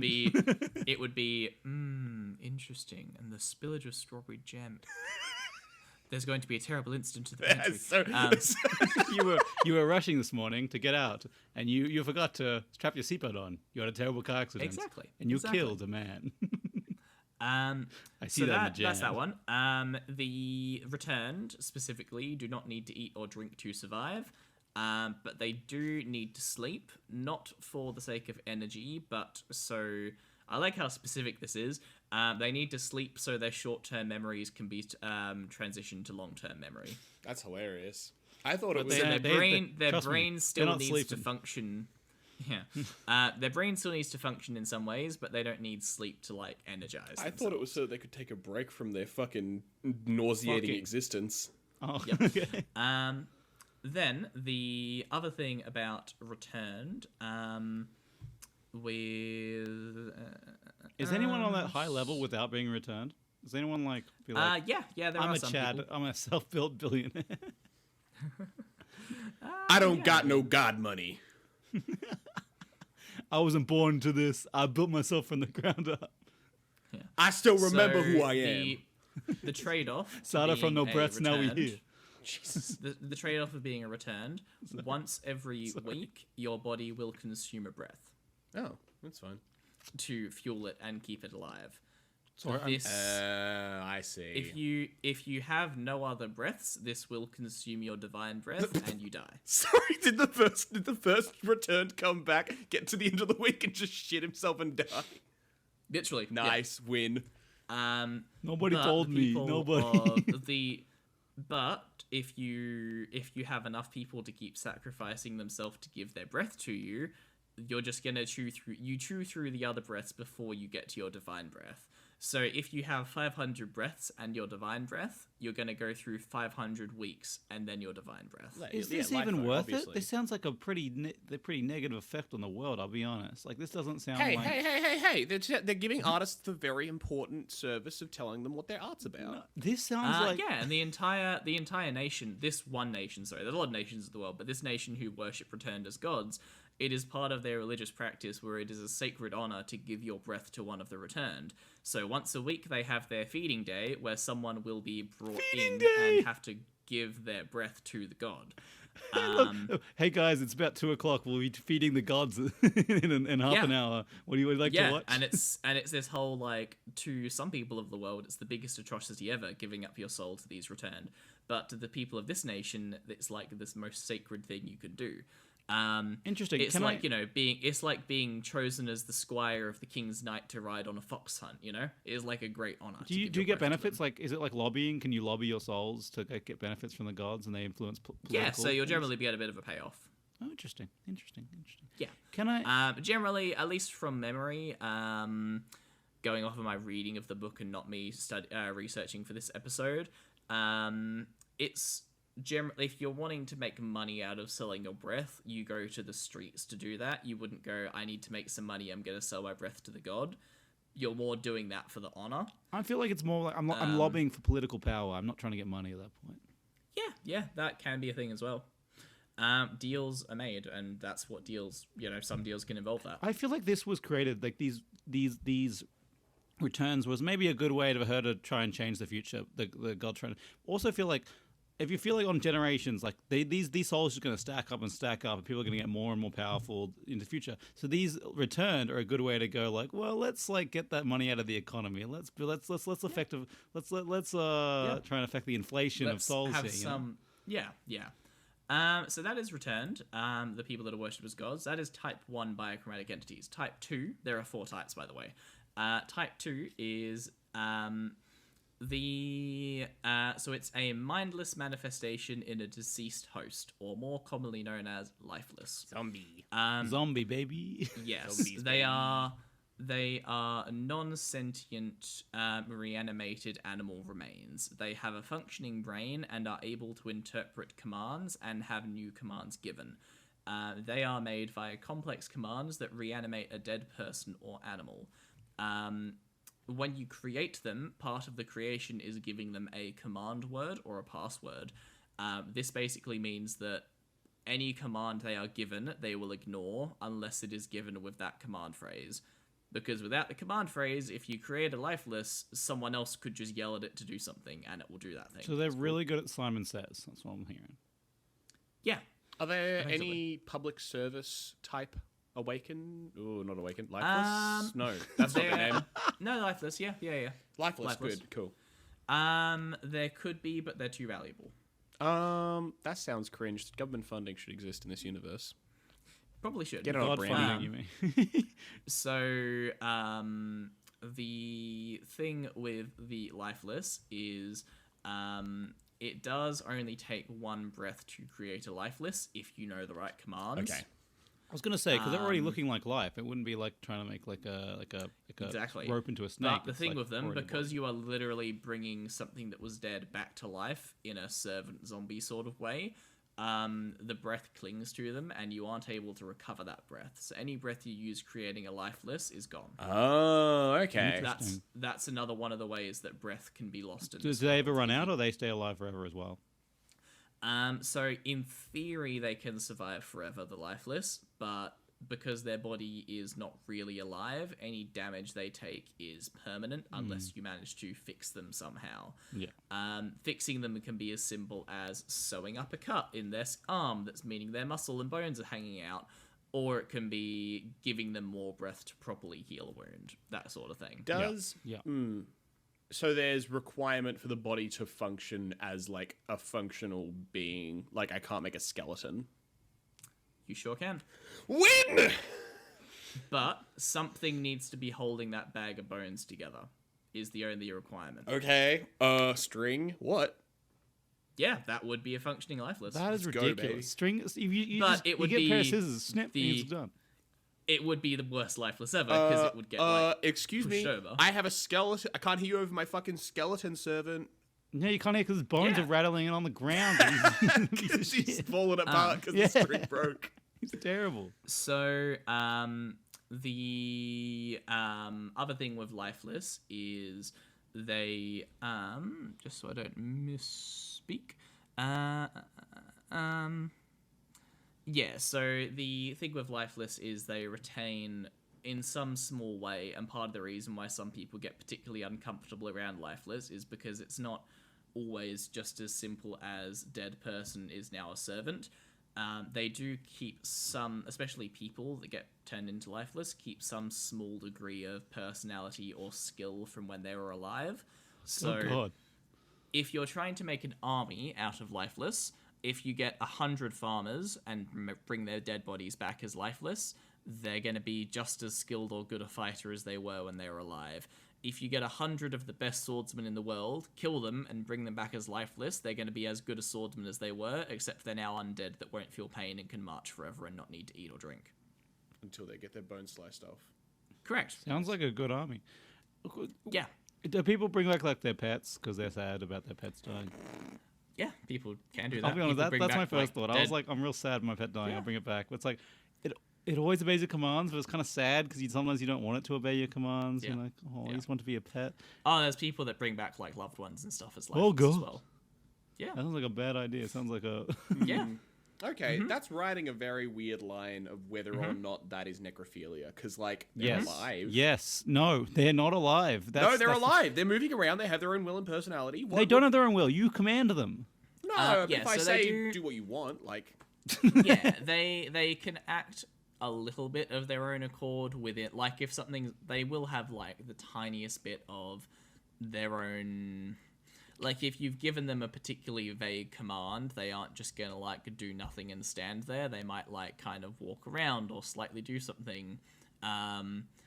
If someone comes over to attack you, they might react. They aren't just gonna necessarily stand there NPC mode. But they don't have any convicted action of their own. Exactly. They're not going to go... I'm not exactly. going to find them in the living room assembling a jigsaw puzzle. No, you aren't going to find him having some beers with the lads or so sad. making a jigsaw puzzle. What if No. I command him to have some beer with the lads? Then the lifeless will try its best to drink a beer. Go have a beer with with the lads. Exactly. Hate beer. So,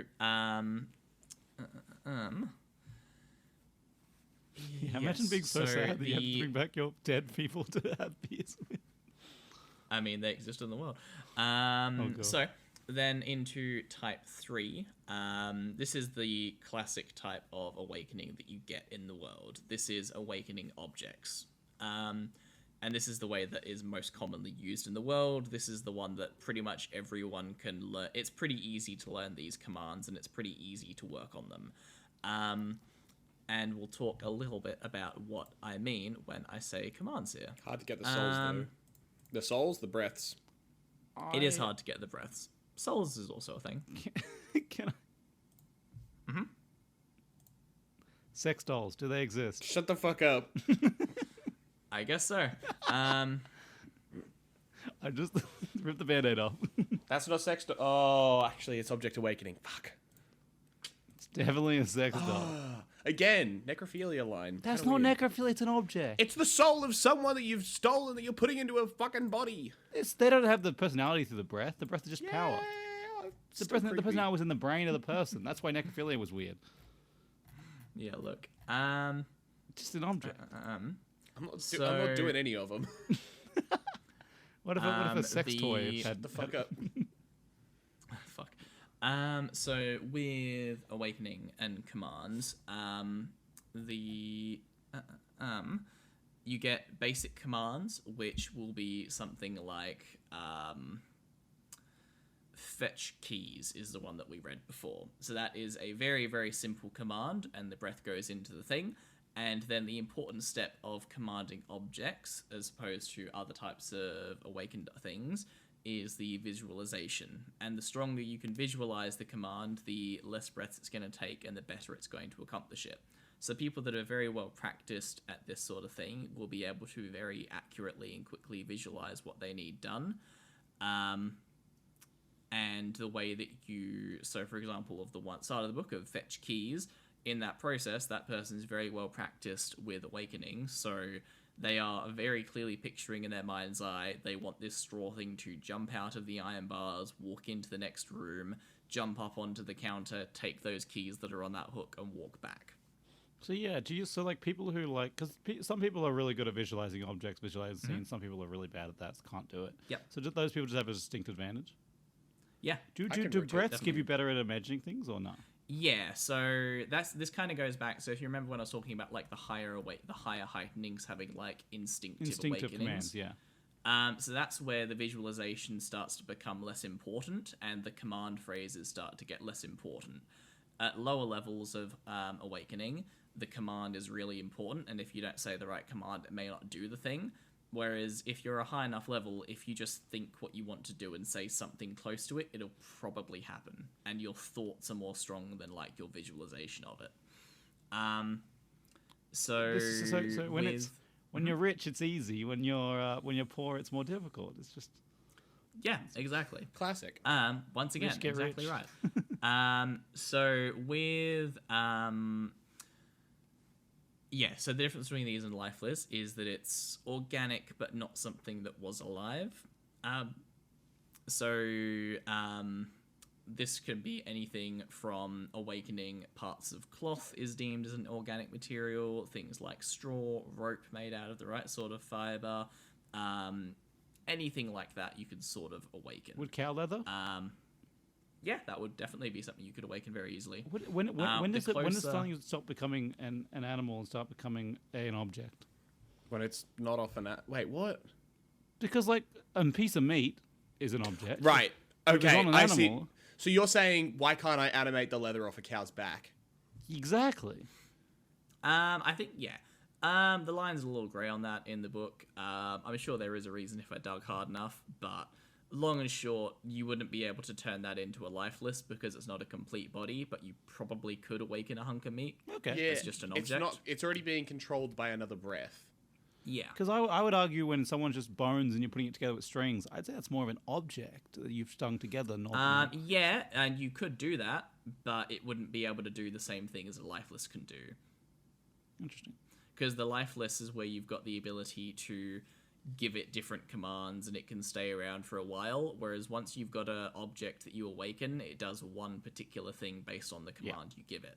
that straw man's going to fetch keys the way you wanted him to do it. He's not going to be able to get a new command unless you start from square one. So is it a different? Whereas if it was... Is it a different process? Creating. Yeah, so it'd be different command phrases. Okay. There's like hundreds of different command phrases. I won't list through them all, but yeah. Haunted houses are real in this universe, because if I have an old man who has a set of these things created to do jobs for himself and he dies by himself and never takes the souls back, those little constructs are going to keep doing that shit. Sure will. That's great. Sure will. Why is that old mill house always grinding? Now we go into the strongest of them all, the Type 4 biochromatic entities, which are the best of both worlds from lifeless and objects, and they are sentient objects made by awakening inorganic materials like metal and stone. This Ooh, these are requires high-level at least this requires at least the 9th heightening. That brings us... There is only one in the known universe of these books currently. There is only one known confirmed Type 4 biochromatic entity, and a lot of people have been killed to keep this knowledge secret because it would be too strong if it got out. Well, there's only one guy who can do it. There were two, then they killed the other one to stop it getting out. No! No. Jesus killed his brother. And the one object that we know is Nightblood, which is a sentient awakened sword. That sword. And this is an example of one of these entities. He was created by two characters that I will not name for now, using 1,000 breaths and the simple command of destroy evil. Nice. That's a pretty sick command. Good command. It is. Nightblood is incapable of determining morality and has a very rigid way of thinking. Destroy evil. What is that? What is evil? The large number of breaths that it contains also gives it a very incredibly destructive power. The threat of more weapons like Nightblood being created is what caused the creator to kill the other creator to prevent the knowledge from becoming public. Isn't 1,000 is the 6th awakening, isn't it? 5th. Yes. 6th? 5th? 6th? Let me double check. Thought it was 5th. 1,000 is the 4th. My guy can ID fucking auras. Go crazy. Yep. Okay, question. So, okay, it's not a question. I'm very bad at this today. I can't identify what's a question, what's a statement. These guys are just. I feel like this is very similar to when you get given a job, but you didn't get any training on this job at all. You start the job and they're just like, "Hey, can you do this for me?" And I'm like, "Sure." What the fuck does that even mean? Anything? Like, you know when you're like given like a task at work and you have no fucking clue what you're doing? No, I always know what I'm doing. Well, thanks to Guy for being unrelatable at all. Always happy to do it. Yes. But this is very similar. I feel like this sword got the short end of the stick. Very unfortunate. It really did. Cool blade. Cool So- hilt, though. To give you this, I can sum up the personality of this sword in this one quote from the sword. I'm not bloodthirsty, I just want to be useful. Sounds pretty bloodthirsty. So what this sword does, in its most basic essence, is when it is drawn, so you may have heard at the start he had his special sword that this dude had at the start of the book. It had its scabbard was clasped to the blade to stop it coming out of its scabbard. And it was very heavily tied up. If it comes out of its scabbard, the sword just begins absorbing investiture from around it. If it doesn't have any investiture to draw, then it drains your soul.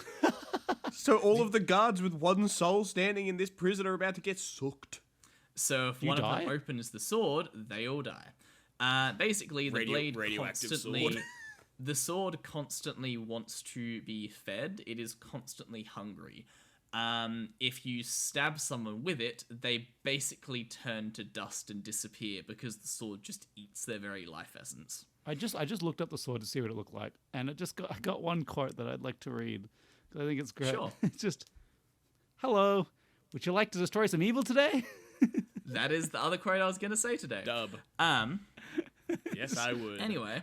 It just feels like an operator on a phone. He's coming up on a, hey there, how would you like to help destroying evil today?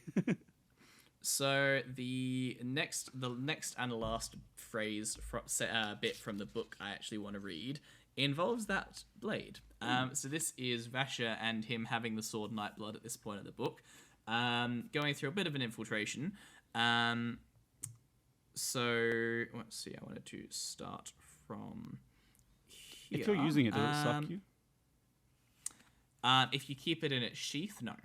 But if you pull take it it out out of its it'll- sheath, it will. How many You either need to be killing things fast enough for it to be taking them, or you need to have enough investiture in yourself that it eats that. I was gonna say, how many So in breaths the per event minute are of- we talking? I can't remember the exact thing, but I think at one part of the book, someone goes fucking like beast mode with the sword, and they go from like a few thousand breaths to like 2 breaths in like 5 minutes of fighting. Oh, that's no good. Yeah, so it will eat you very quickly if you aren't careful. Whoever made this really So- needed to choose a better phrase. Sorry, also, owner of the sword, the fucking Van Volsh or whatever his name is. What? What's his, is that it? Vasher. Vasher, like, hearing the sword clatter to the ground in the other room, like, fuck. Yep, that's actually one of the most common things that he does in this book, and it's like his basic attack mode, is that he'll just throw the sword at a group of people. They'll be like, the fuck? And then we get to learn the other fun part about Nightblood, and that is its effect on others. So those that the sword... So once again, this is all the sword's perspective. Its command that it lives off of is destroy evil. They don't give it an actual indication of evil, so it's up to the blade. Those that the sword defines as evil feel drawn to possess and draw the blade. Once an evil person picks Nightblood up, the sword amplifies their bloodlust, causing him or her to slaughter anyone nearby, and then if they don't see anyone else, they commit suicide with the blade.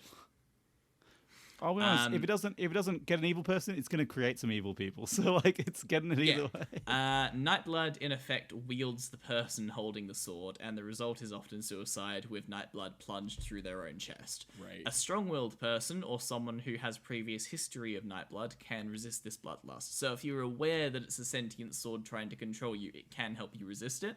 But people aren't aware of sentient swords in this world. That's not a thing that's meant to exist. So suddenly the sword just takes you over. A good person, or someone who wouldn't want to use Nightblood, feels physically sick when looking at it, and touching it can make them just vomit on the spot. Yep. Those aligned with Nightblood's intent, or those who do not wish to use it, will not be affected by Nightblood. Anyone who is able to wield it and survive forms a particular connection with the blade and becomes friends of it. And the sword will become it's quite a friendly sword. If you can wield it successfully, it'll like you. It's quite a friendly sword that likes to suck people's souls out of their body and slice as many people up as possible. So yeah, that's kind of the thing with it. So we'll go for a little bit. So Vasher at this stage of the book. So part of the reason why he's able to wield Nightblood. Okay, a spoiler. We have a spoiler warning at the start. We have a spoiler warning at the start of the episode. We do. Spoiler, because double, super spoilerly. Super spoilers. Due to his history with the blade, he utterly despises it with every fiber of his being, Nice. which is the thing that lets him he can't fully use it, but he can kind of use it because he has no intention or desire to use the blade. So it's a complicated relationship they have. He's trying to sneak into somewhere with the blade. He hunched his body to help hide the oversized hidden blade on his body. Oh, please, Nightblood said flatly. This crazy disguise? You're cleverer than that. It'll work, Vasher thought. This is the court of gods. Nothing attracts the unbalanced more than the prospect of meeting deities. The 2 guards looked up when they saw him approaching, but they didn't seem surprised. They had probably dealt with marginally insane people every day of their professional careers. Vasher had seen the types who ended up in the lines of returned petitions. Here now, one of the men said as Vasher approached. How'd you get in here? Vasher stepped up to them, mumbling to himself about talking to the goddess. The second man put a hand on Vasher's shoulder. Come on, friend, let's get you back to the gates and see if there's a shelter that's still taking people in for the night. Vasher hesitated. Kindness. He hadn't expected that, for some reason. The emotion made him feel a tad guilty for what he had to do next. He snapped his arm to the side, twitching his thumb twice to make the long finger tassels on his shirt sleeve... There we go, sorry. Lost my spot. To make the long finger tassels on his shirt sleeve begin mimicking the motions of his real fingers. He formed a fist. The tassels snapped forwards, wrapping around the first guard's neck. The guard choked out a soft gasp of surprise before the second guard could react. Vasher then brought Nightblood up, ramming the hilt into the guard's stomach. The man stumbled, and Vasher swept his feet out from underneath him. Vasher's boot followed, coming down slowly but firmly on the man's neck. He wiggled, but Vasher's legs bore awakened strength. He frequently awakens his trousers, so they're enhanced by the strength of breath, basically. That's fucking great. Fucking podunk Iron Man. I got a little bit Vasher of stood for a long awaken in the moment. pants, if you know what I mean. Oh, yeah. Vasher stood for a long moment, both men struggling, neither managing to escape their strangulation. A short time later, Vasher stepped off the second guard's neck, then lowered the first guard to the grass, twitching his thumb twice and releasing the finger tassels. "You didn't use me much," Nightblood said, sounding hurt. "You could have used me. I'm better than a shirt. I'm a sword." Vasher ignored the comment, scanning the darkness to see if he'd been spotted. "I really am better than a shirt. I would have killed them. Look, they're still breathing. Stupid shirt." That was the point, Vasher thought. Corpses cause more trouble than men who get knocked unconscious. "I could knock people out," Nightblood said immediately. Anyway. So does it speak in You his get mind? the You fucking liar, Nightblood. You couldn't knock You people can- out of control. Does it speak in his mind? Yeah, so it's all mental. That is a pretty sassy blade. It is a very sassy I like blade. all awakened things are have way more personality than the people so far. They do. So that's Nightblood. So in that scene, what he's done, so he's got a kind of cloak around him with, you know how you've got like tassels on the end of rugs sometimes?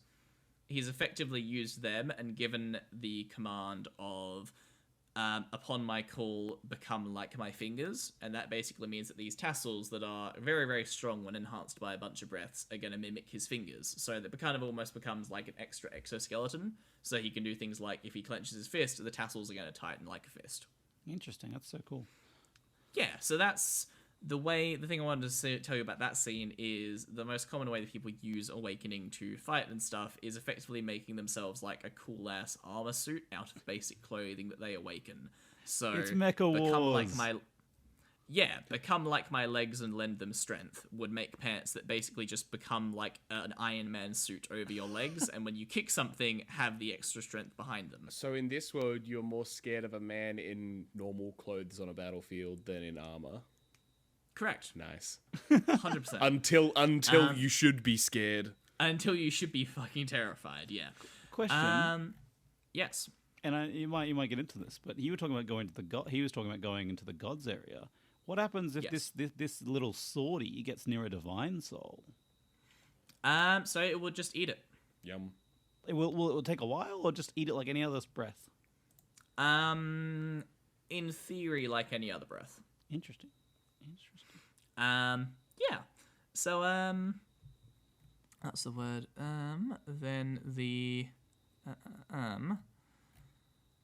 where was the, that's right. Yeah.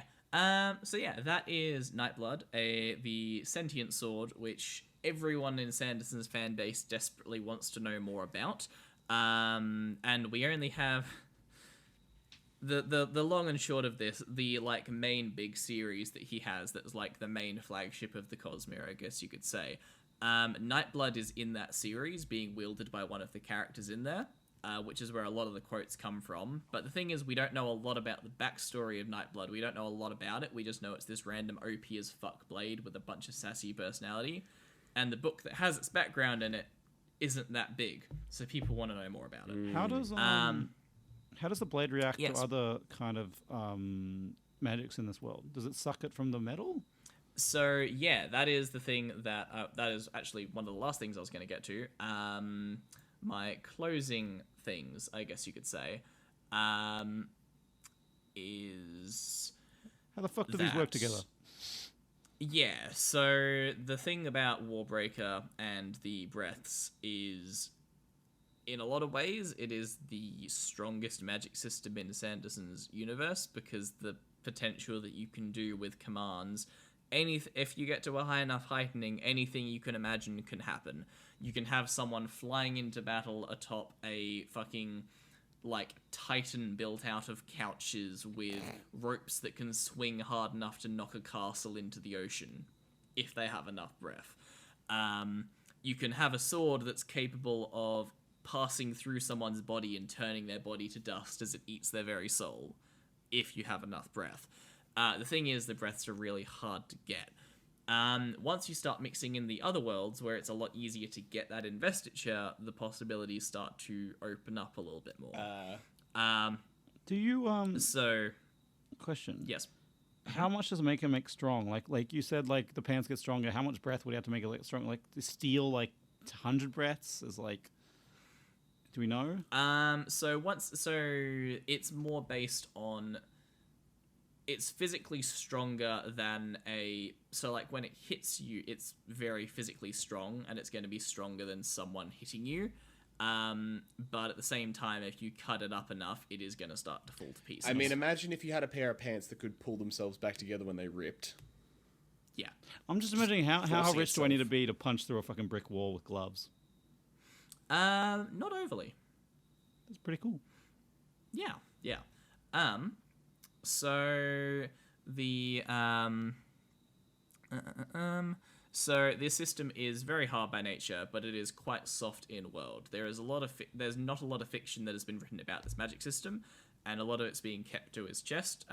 So in theory, a lot could happen or be done with this magic system, which is the fun thing, especially with those type 4 entities. The possibilities seem endless if you get the right commands. So I kind of compared it to the Harry Potter magic system to an extent.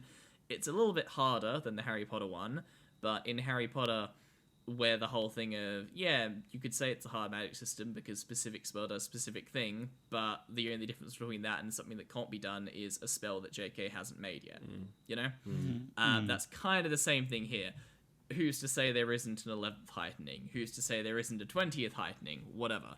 Who's to say that if you get to the 20th heightening, you can't just forcefully take people's breath off? Yeah, as soon as that becomes a capstone, then everyone's fucked. Yeah, I was thinking exactly. about that. Or make an item that can suck soul and give it to you or some shit like that. Yeah.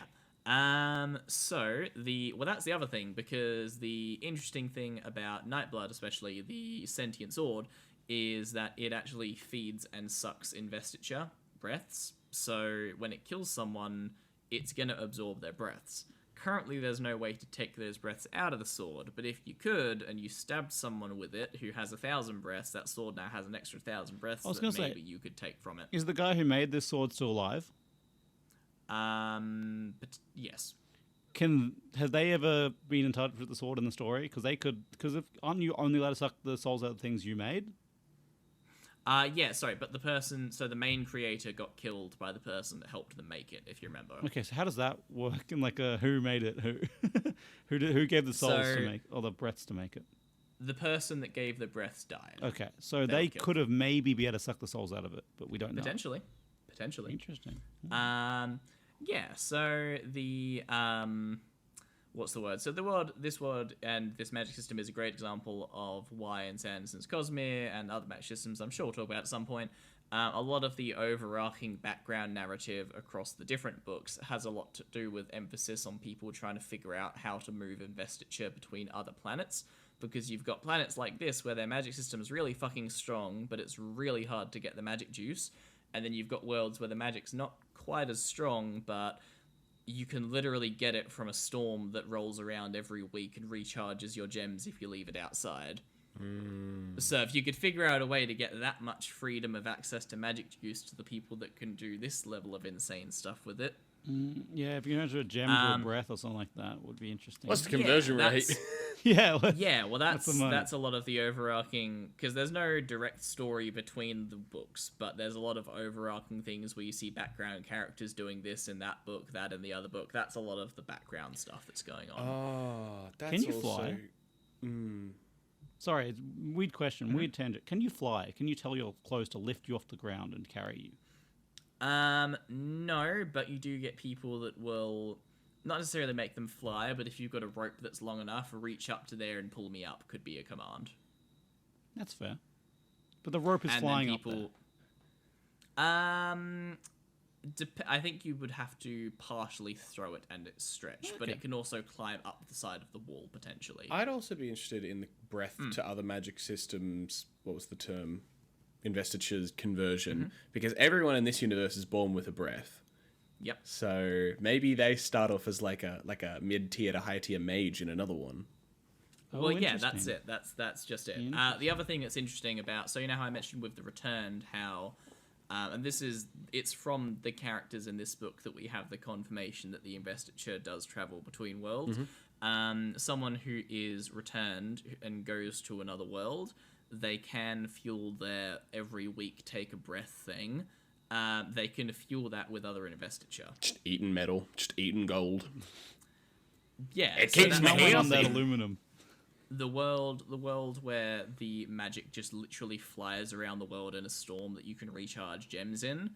A lot of Returned end up trying to get to that world if they know about it, because all they have to do is stand outside in the storm once a fucking week, and they'll build up a shitload of investiture. All they have to and they'll be do good is for get a while. little good. wet every now and then. You know what I mean? Yeah, It's good to know literally. that they feel guilty about it. I'm glad to hear that. Yeah, some more than others. I'm not. But yeah. You're not guilty about it? I'm saying if they're this level class, they're not feeling guilty about it. Yeah. Some do, some don't. But all of them do it. And if they don't, they die. So they don't live very long if they feel guilty about it. Do the people? Okay, do the I people? think you could justify it pretty well. If a god brought you back and knew these were the points and still wants you to get to a certain point to do this thing, you could be like, yeah, I think it's worth it. You'd be like, yeah, Oh, yeah, if 100%. But like, then you question. I mean, then you question if the god's got good judgment. But if the god can see all futures, maybe they do. You know. Maybe I mean, justify it. also suspicious little because faith. all of them come back as blank slates. So two things. One, Returned. Kind of funny the fact that they would have had to figure out. So first one comes back, dies after a week. Second one, they go, okay, we probably should give some breath to this guy. Lives long enough. Yep. After a while, they're like, fuck, how long is this guy going to be around? Dies. Third one comes around, they give him enough breath. Eventually, goes to this massive battle and saves like a queen leading one of the armies. And everyone's like, oh, whoa, maybe we should do this with more of them. Next time, the next guy comes along and fuels like a warlord or something, and everyone's like, oh. Yep. So it's like, we're just going to have to take a gamble on this one and keep an eye out on him. Yep. I like the idea. There's a couple people writing down every time. He's like, oh, he died after a week. Oh, yep. Well, that's we gave the him other one. thing, What, because he so lost much another of week. so much of this magic system and the breaths is very compounding, and people are discovering it as they go. So one of the big wars that happened in the history of this world happened when, so you remember the lifeless? I mentioned you could create them with one breath. If originally it used to take 50 breaths to create them, so it was really expensive to make these lifeless, which was why people didn't just have armies and armies of lifeless to fight their wars. But all of a sudden, the same person that would go on to create that special sword, they figured out a way you could phrase the command where it would only take up one breath. And all of a sudden, one group of people went, so you're telling me I could get my entire army to make lifeless, give me the command phrases, and now I have an invincible army that's 10 times stronger than the life... Cool. And thus, war started. Literally Oppenheimer, my fucking god. Yeah, literally. These scholars, I get why they're doing it, but they have this is bad. It's going bad. These scholars are on a goofy little train. There. Yeah. Well, you know, there's, for every and I'm not justifying investing in the military. Say what you're about to conflict. say. Don't justify it. Go. I'm saying technological advantage probably saved a lot of people. A lot of people could have you have more people that can do these efficiency. You have more agriculture. People don't starve as much. You know, maybe people are working more in like hospitals. Then people are getting saved more. All I'm saying is this can be used for good. Just people will use it for bad. Me, 100%, me yeah, working yeah. in the palliative care ward, being friends with all the dying old people, being like, hey, got some souls? Got some breath? got some breaths. Yeah.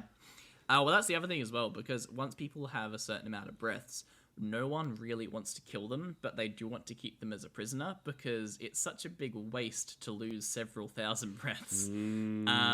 So it's like So it turns into the really big thing where you're trying really hard to make this person give up for their breaths. you know how you're like people like date like older people so they can invest inherit all their wealth. I'm imagining that would be like an industry in this world. It's an industry in this world. What are you talking about? yeah, but it's even more powerful. You know, you don't just get their money; you get their You get magic. soul okay. powers. Yeah, and then so the interesting thing as well is how it compounds. So the stage of the world that the book takes place at is where you've got people that have had a few breaths passed down through some generations, maybe. That old man gave his breath to that young person who kept all of them and then gave them to this person. So there's a lot of people around that kind of 5th to 6th heightening level. There's that one person who's really far. This world's only going to keep compounding the further along its history it goes. Because you're dead right, guy. In the book, they literally talk about the fact that the first returned that came back just left everyone confused. They watched someone die. They watched someone die. Then all of a sudden, they grew to like 7 foot tall, fucking sexy as hell, and slightly glowing, returned. with no memory of who they used to be. And then a week later, they died. Great. And everyone was like, "What the fuck?" It's literally So- Jesus. I'm just all I'm Yeah. hearing is Jesus. He returned. He said he had good shit, and then he died again. Yep. Well, he raised into So heaven. yeah, Sorry, rose to heaven. So that literally just is a thing of the world. As people go, they learn more about it. So it's just going to keep compounding. So if we get a book in this world that's set like, I don't know, 700 years from now, there could be people with like hundreds of thousands of breaths. This just sounds like the Because economy it's we just have gonna now. keep But it's just compounding. like if you look back in Yeah. it, people millionaires were crazy, right? Like Now we I have said, billion there's a and lot of not trillionaires. so there's a lot of not so subtle ironies in this book. Okay, how old is the world? How many generations? Not too. I can check quickly the breaths that. Hey guy, would you give me your breath? No, Why not? because you don't need it. What if I What was are you at gonna do with 49? 2 breaths? What if I was at 49 breaths? What if I convinced No. 40 other friends? It feels like this feels like an a multi-level marketing scheme. You know what I mean? You're at 49. Yeah, you're in 40. No, because that was. I had a thought earlier. I was like, all right, industrial concept. Hey, poor people, come work for me. You give me your breath, and then I will pay you a wage, and eventually you'll be able to buy it back. Secret being, I'm just going to pay them a minimum wage so they can get food, and then they sleep in my dorms, and then I keep their souls. Holy shit, that's dark. So Capitalism. You're creating the endangered big- workers. That's what you've done. Correct. I can't tell you the exact timeline right now, but the big war that happened when people discovered the one breath commands for the lifeless, the big war that happened there, and then at the end of that war is when we saw the foundation of the kingdom that we're based in for the book. 300 years went past from that war to where the book takes place. Yeah, Probably so at like least 5 300 years, probably a little generations? more than that. Something like And that. people are immortal in this world, so so people the have lived for like yeah. hundreds of years. 6, 7, Yeah, 6, 7 exactly. generations. Yeah.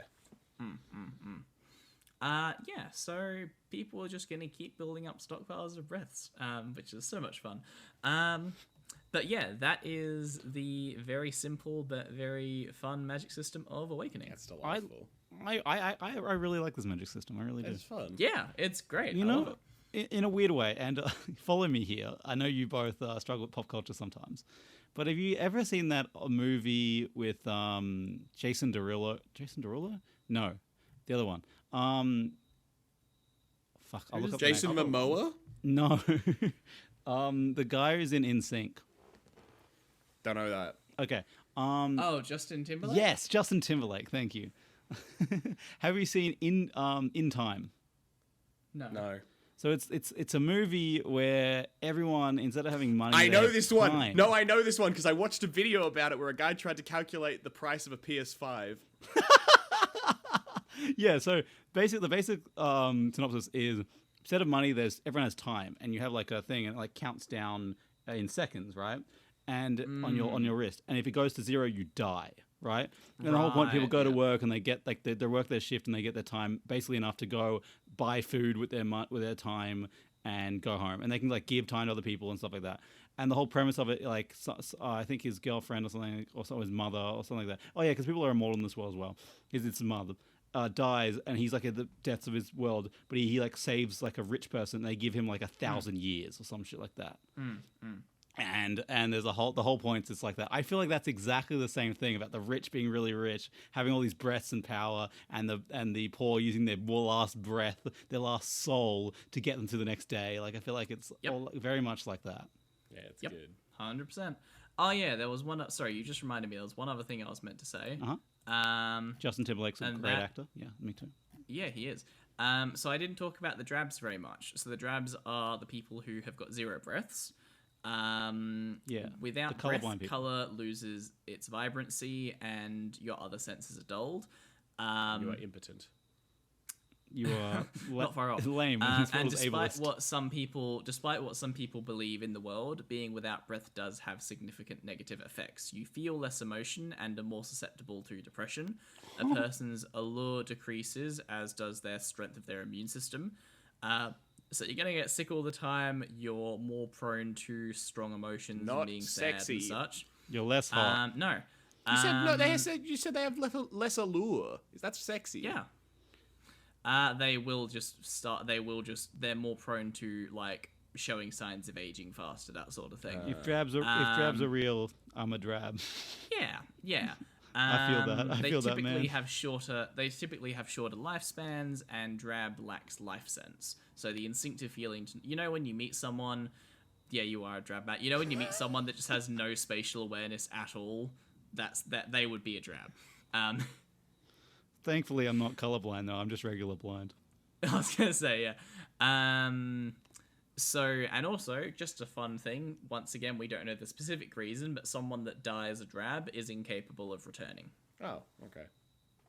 Presumably it's because without the investiture in their body, they don't have enough connection to endowment to have the chance, but who knows? Well, yeah, there's also probably the thing of, like, they have to be invested enough in the world to care about stuff, and if you're a drab, you don't have any emotions, so... Exactly. I guess it's also like... If you're a drab, usually, and this is a sad thing to say, you usually don't have enough importance in the world to actually affect it. So the god wouldn't notice you enough to bring you back. Mm-hmm. If you ever did get to that, if you actually do get past that level of not having a soul. Yeah. The other thing about the drabs, which is really interesting and is a thing that you can definitely play into in this world, and the closing note will end on, is that when you're a drab, you also give off no life sense. So if you're someone of the higher heightenings who's not even used to really having to watch for people around you, you're just used to sensing someone walk behind you, you aren't going to sense a drab walking behind you. Drab assassins! Are you going to... Yes. No, but are you going to sense their invested items on them? If you're a high enough level, yes, but... Objects, yeah. Object that sense. One's really high up. So a lot of mercenaries and assassins and stuff will choose to be drab for long times, because it's a really fucking easy way to just completely catch an awakener by surprise. They could be the best awakened person in the world. If you're able to sneak up behind them and give them one good knock to the head, all you have to do is take their awakened objects off of them, and they have no breaths, they're screwed. They can't do anything. Nice. Doesn't matter. They could have tens of thousands of breaths. If you take them away from anything, then yeah. I mean, it's kind of hard when they're level 10, because they can just think any object around them can come to life. But exactly. Yeah. Once again, there's not a lot of people like the way of dealing with awakeners. Yeah, the way of dealing with awakeners is designed for people of the absolute highest, like the 6th awakening. Yeah. But yeah, that is pretty much awakening. Is it? And this is a question I have for the people who are very high. Well, it's kind of like being high, I guess, having a lot of breaths. Do you feel more emotional? Do you feel more people's emotion because you're like sensing more in the world? You're sensing more pain. Like pains are giving you overload. Like, and I get that. We talked about overload earlier. Yeah. When you're feeling a drab, like you get that depression, you get no feelings kind of thing. I guess. do you feel over emotional and like Yeah, intense? you can certainly feel more attuned to your emotions and more in touch with things around you. Once again, it's kind of one of those things where it's not if someone's particularly apathetic person, there may not be a difference. Like, your individual personality will still play into it a bit, but if you're someone that's a very empathetic person, then you're probably going to be more so when you're really heightened. Interesting.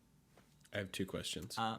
Yes. One, when you mentioned the little straw guy getting awakened, there are specific things that I remember being part of it were a body of a likeness, a hair from his head, which was called a focus, and color somehow. Yes. That is the actual last thing that I have up in front of me because I realized I forgot to mention it. Yay! Yeah, well, like and this that whole thing's is- built on color. So these breaths. So color as fuel. So awakening an object has the additional cost of draining the color of nearby objects. So color appears to act as a fuel for awakening. So objects drained of their color usually turn gray. However, if you're a high enough awakening, then it'll turn white instead of gray. Exactly. If this happens to an object, it cannot be turned from white to gray. But if you're a high enough level, you could use the grey to turn it to white. Interesting. Nice. Yeah. While the color change is physical, there is stuff. Okay, so there's some other levels of existence in Sanderson's magic systems, but I won't spiel on that. I mean, too like, much yeah, because if you it's paint a wall complicated. blue and then just keep painting it over, can you just keep draining it? Yeah, 100%. Sick. That's good. So an effective way for an awakener to prevent an awakener from using their art is removing all color from a room apart from grey. Black, although not typically considered a color, is actually a source for awakening. Once again, there's probably a reason why black can be used and white can't, but we don't know that yet. Brandon Sanderson liked the vibes. Probably. Interesting that white and- is all colors, whereas black's no colors. Interesting. Yeah, 100%. Yeah, I'm sure there is a reason why he chose to flip it around. Yeah, but white's anyway. like the colorless color, whereas black, there's like some body White- to it, I feel like. Well, okay, that's fair because white. I mean, if we're talking about actual like photons hitting something, white reflects all colors. Yeah, there's nothing in it. Colors. Exactly. Yeah, There's no photons being absorbed. So that I guess you could say like that. And grey is close to. We always got to bring it back to some fucking science, don't we? Well, I What? Yeah. Remind me to send you a video after this because there's a video Sando put out recently where he was with he was just showing the level of scientific research he was trying to put into some of his magic systems. Anyway, Fuck you. This is why I'm. Have a second question. so sorry, yeah, I'll quickly Go finish colours. this spiel, then I'll get to your one. So the color of living things typically cannot be drained, and that's because the living soul interferes with the awakening process. The color, What about drabs? Color of things taken from living things, on the other hand, can be used. An awakener can, for example, use spilled blood as a color source. So there are definitely times where someone's had a cut and then realized, oh, hey, like if they're being held hostage in a room with nothing that they could use as fuel for awakening, and then their torturer accidentally cuts them in the torturing process, they might go, haha, you fucking idiot. I now have a source. What about drabs? Sorry, I kind of. Drabs Drabs don't have a what- soul to what- protect them, but they still be. No, but they're still a living thing. It's Okay. not specifically meaning their breath protects them from being color drained. It just means that they, the fact that they're alive kind of just stops it happening. Sure. I have three things. Yes, I have increased by one, but since I last said something. that's okay. One, evoker. What the fuck are the wizards' names? Awaken. Awakener's battleground after you come to it afterwards would be like shattered holes and stuff, but it's all grey. That's fun. Yep. Cool Yeah, aesthetic. yeah. Cool Literally, after that, after some of the Awakeners fight in the Court of Gods in this book, there's just random splotches of stone that have been drained of color, and like random bits of trees that have been drained, and it's like, huh, that's cool. That's fun. Second thing, source, hair. Explain. That one was more specific. So, because it's your breath that you're putting into it, the closer. What was the convenient rule that I had just before? I love making you pull up the rules. It's my favorite hobby. So the closer a host is to a living shape and form, the easier it is to awaken. The meaning of this is that BioChroma is the power of life and seeks familiar patterns of life. So putting a little bit of his own body into it is going to make the breaths that have come out of you be closer. It's like so it's going to make it... Yeah, it's going to make it a lot less expensive to awaken that object. Okay, cool. That makes sense. Third and final. You mentioned 5 scientists. What's up with them? The 5 scholars? Yeah. They are a group, one of the first... They are a bunch of returned who... Some of the first returned that discovered they could keep their life going if they kept collecting breath, and they began experimenting and pushing the boundaries and trying to discover what they could actually do. Cool, because now we have the context of what returns are, so we didn't have that originally. Gotcha. Yeah, with you. How long Cool. have they been around? A very long time. So are they just ignoring their calling, or is their calling really far into the future? We don't know specifically on these guys. These 5, the thing about them is that they kind of existed before any other construct or belief in the world. And they existed so long ago that before the time of this book, they had time to world hop to all of the other worlds in Sanderson's Cosmere, go, man, other magic systems are way better than ours, huh? And then go back home, and that was the driving force to try and develop theirs more. That's great. To make it super, super... Insecurity, the most powerful motivating factor. Yep. We don't... Basically, the short answer is we don't know with them. Okay. I have a big theory that they are... they've ignored their god's call, and that's why they've been around for so long, because they never did the thing, they never did the give up, and that's why they're like, they're unique 5 guys. That is one of the potential theories. Imagine you get your calling and you're getting your memory and personality back and you're on a different planet. It's like, oh, fuck, guys, I gotta be home now. You've just taken like a different planet's drugs as well at the same time. You're like, oh no. You had another thing, Guy? No, that was Or my was that third. all of it? Lovely. Funny land, hair, and scholars. That was my 3. Yeah, nice. Question. Can you... Can magic... This is probably the last question I have. When you have like the breaths and stuff like that, these guys are kind of magicians in their own way. Can they use the metals in their same way? Because like the metals, you eat them and you can have your like powers of push and pull. Can they do that?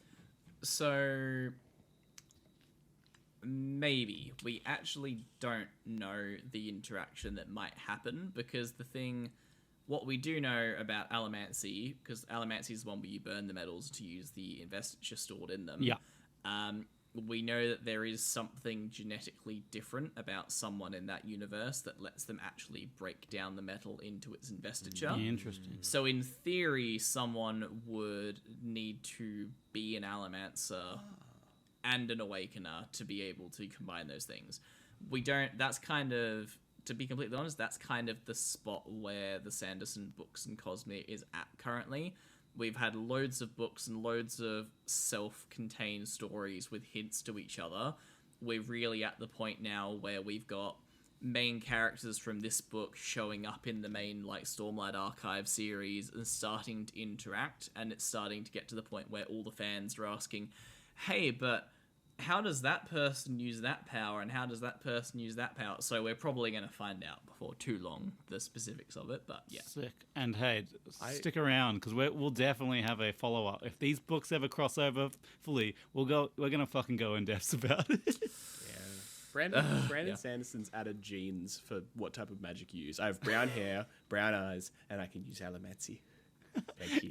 He's a geneticist. He's looking at the class system. He's looking at genetics and whatever that's called, eugenics, which is what interesting. Eugenics and stuff like that. Like only specific bloodlines can use certain powers. Okay. You know? He's an interesting man. I'm just thinking, he's an interesting man. Man. Please don't try and imply that Brandon Sanderson has an interest in eugenics. Brandon Sanderson, if you ever hear this, would love to chat to you. And I don't think you're a eugenicist, please. I think you got an interesting looking class, and I have respect. Shut the fuck up. You're just digging the hole deeper, please.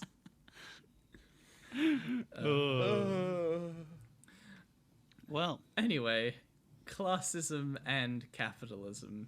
That is Warbreaker. Well, if I take any more breaths in this podcast, God, it might go on too long. Whoa. Hey. Give us 5 breaths. Give us 5 breaths on iTunes. 5 Yes. breaths out of 5 breaths. 5 breaths out of 5. Please rate us favorably. For Yeah. a Rate us exchange terribly. of- I don't give a fuck anymore. The first person to give us 5 stars will get Guy's breath. No, my breath. We are Where'd selling it. But seriously, it takes no effort, no breaths, no nothing at all to leave a review on Spotify or iTunes. Even so- a drab can leave a review. Even colorblind people can leave a review. But anything, feedback, message us on at Living by the Law on Twitter and Facebook, and our email if you have any particular interest to email us. Yeah. But yeah, share with your friends, rate us on iTunes, rate us on Spotify. We really appreciate everything that goes into this and everything you do to helps us. Every rating gives you extra sexual experience power and color power. And one day, Legit, if you rate us enough, you will you'll get perfect pitch. Hey, if one thing we know about this from every Magic world we've looked at, even our world, even the world we live in, number going up is good. Yes. Up is good. And that is all for this evening. So This morning. this afternoon. Good night. Good morning. Good day, sir. So can these return fuck? Can they can they Real reproduce? questions. I Can just want I to know: fuck do the they have to return? lick a history to grow organic organs? And to lick a reproduce with history? their I eggs? told you. That's like all they do all day. Most of them are really. Do they reproduce? It's believed that it is possible, but none of them seem to. Can God, return baby! Can return. I want to see those fucking eggs. eggs. Thank you for listening to Living by the Law. If you enjoyed our podcast, please leave a review on iTunes and tell your friends. The link is in the description, and thank you in advance. Also, follow us on Facebook, Twitter, TikTok, and Instagram at Living by the Law to keep updated on the latest about our podcast. We have been, and always will be, living by the law. Thank you for your company, and good night.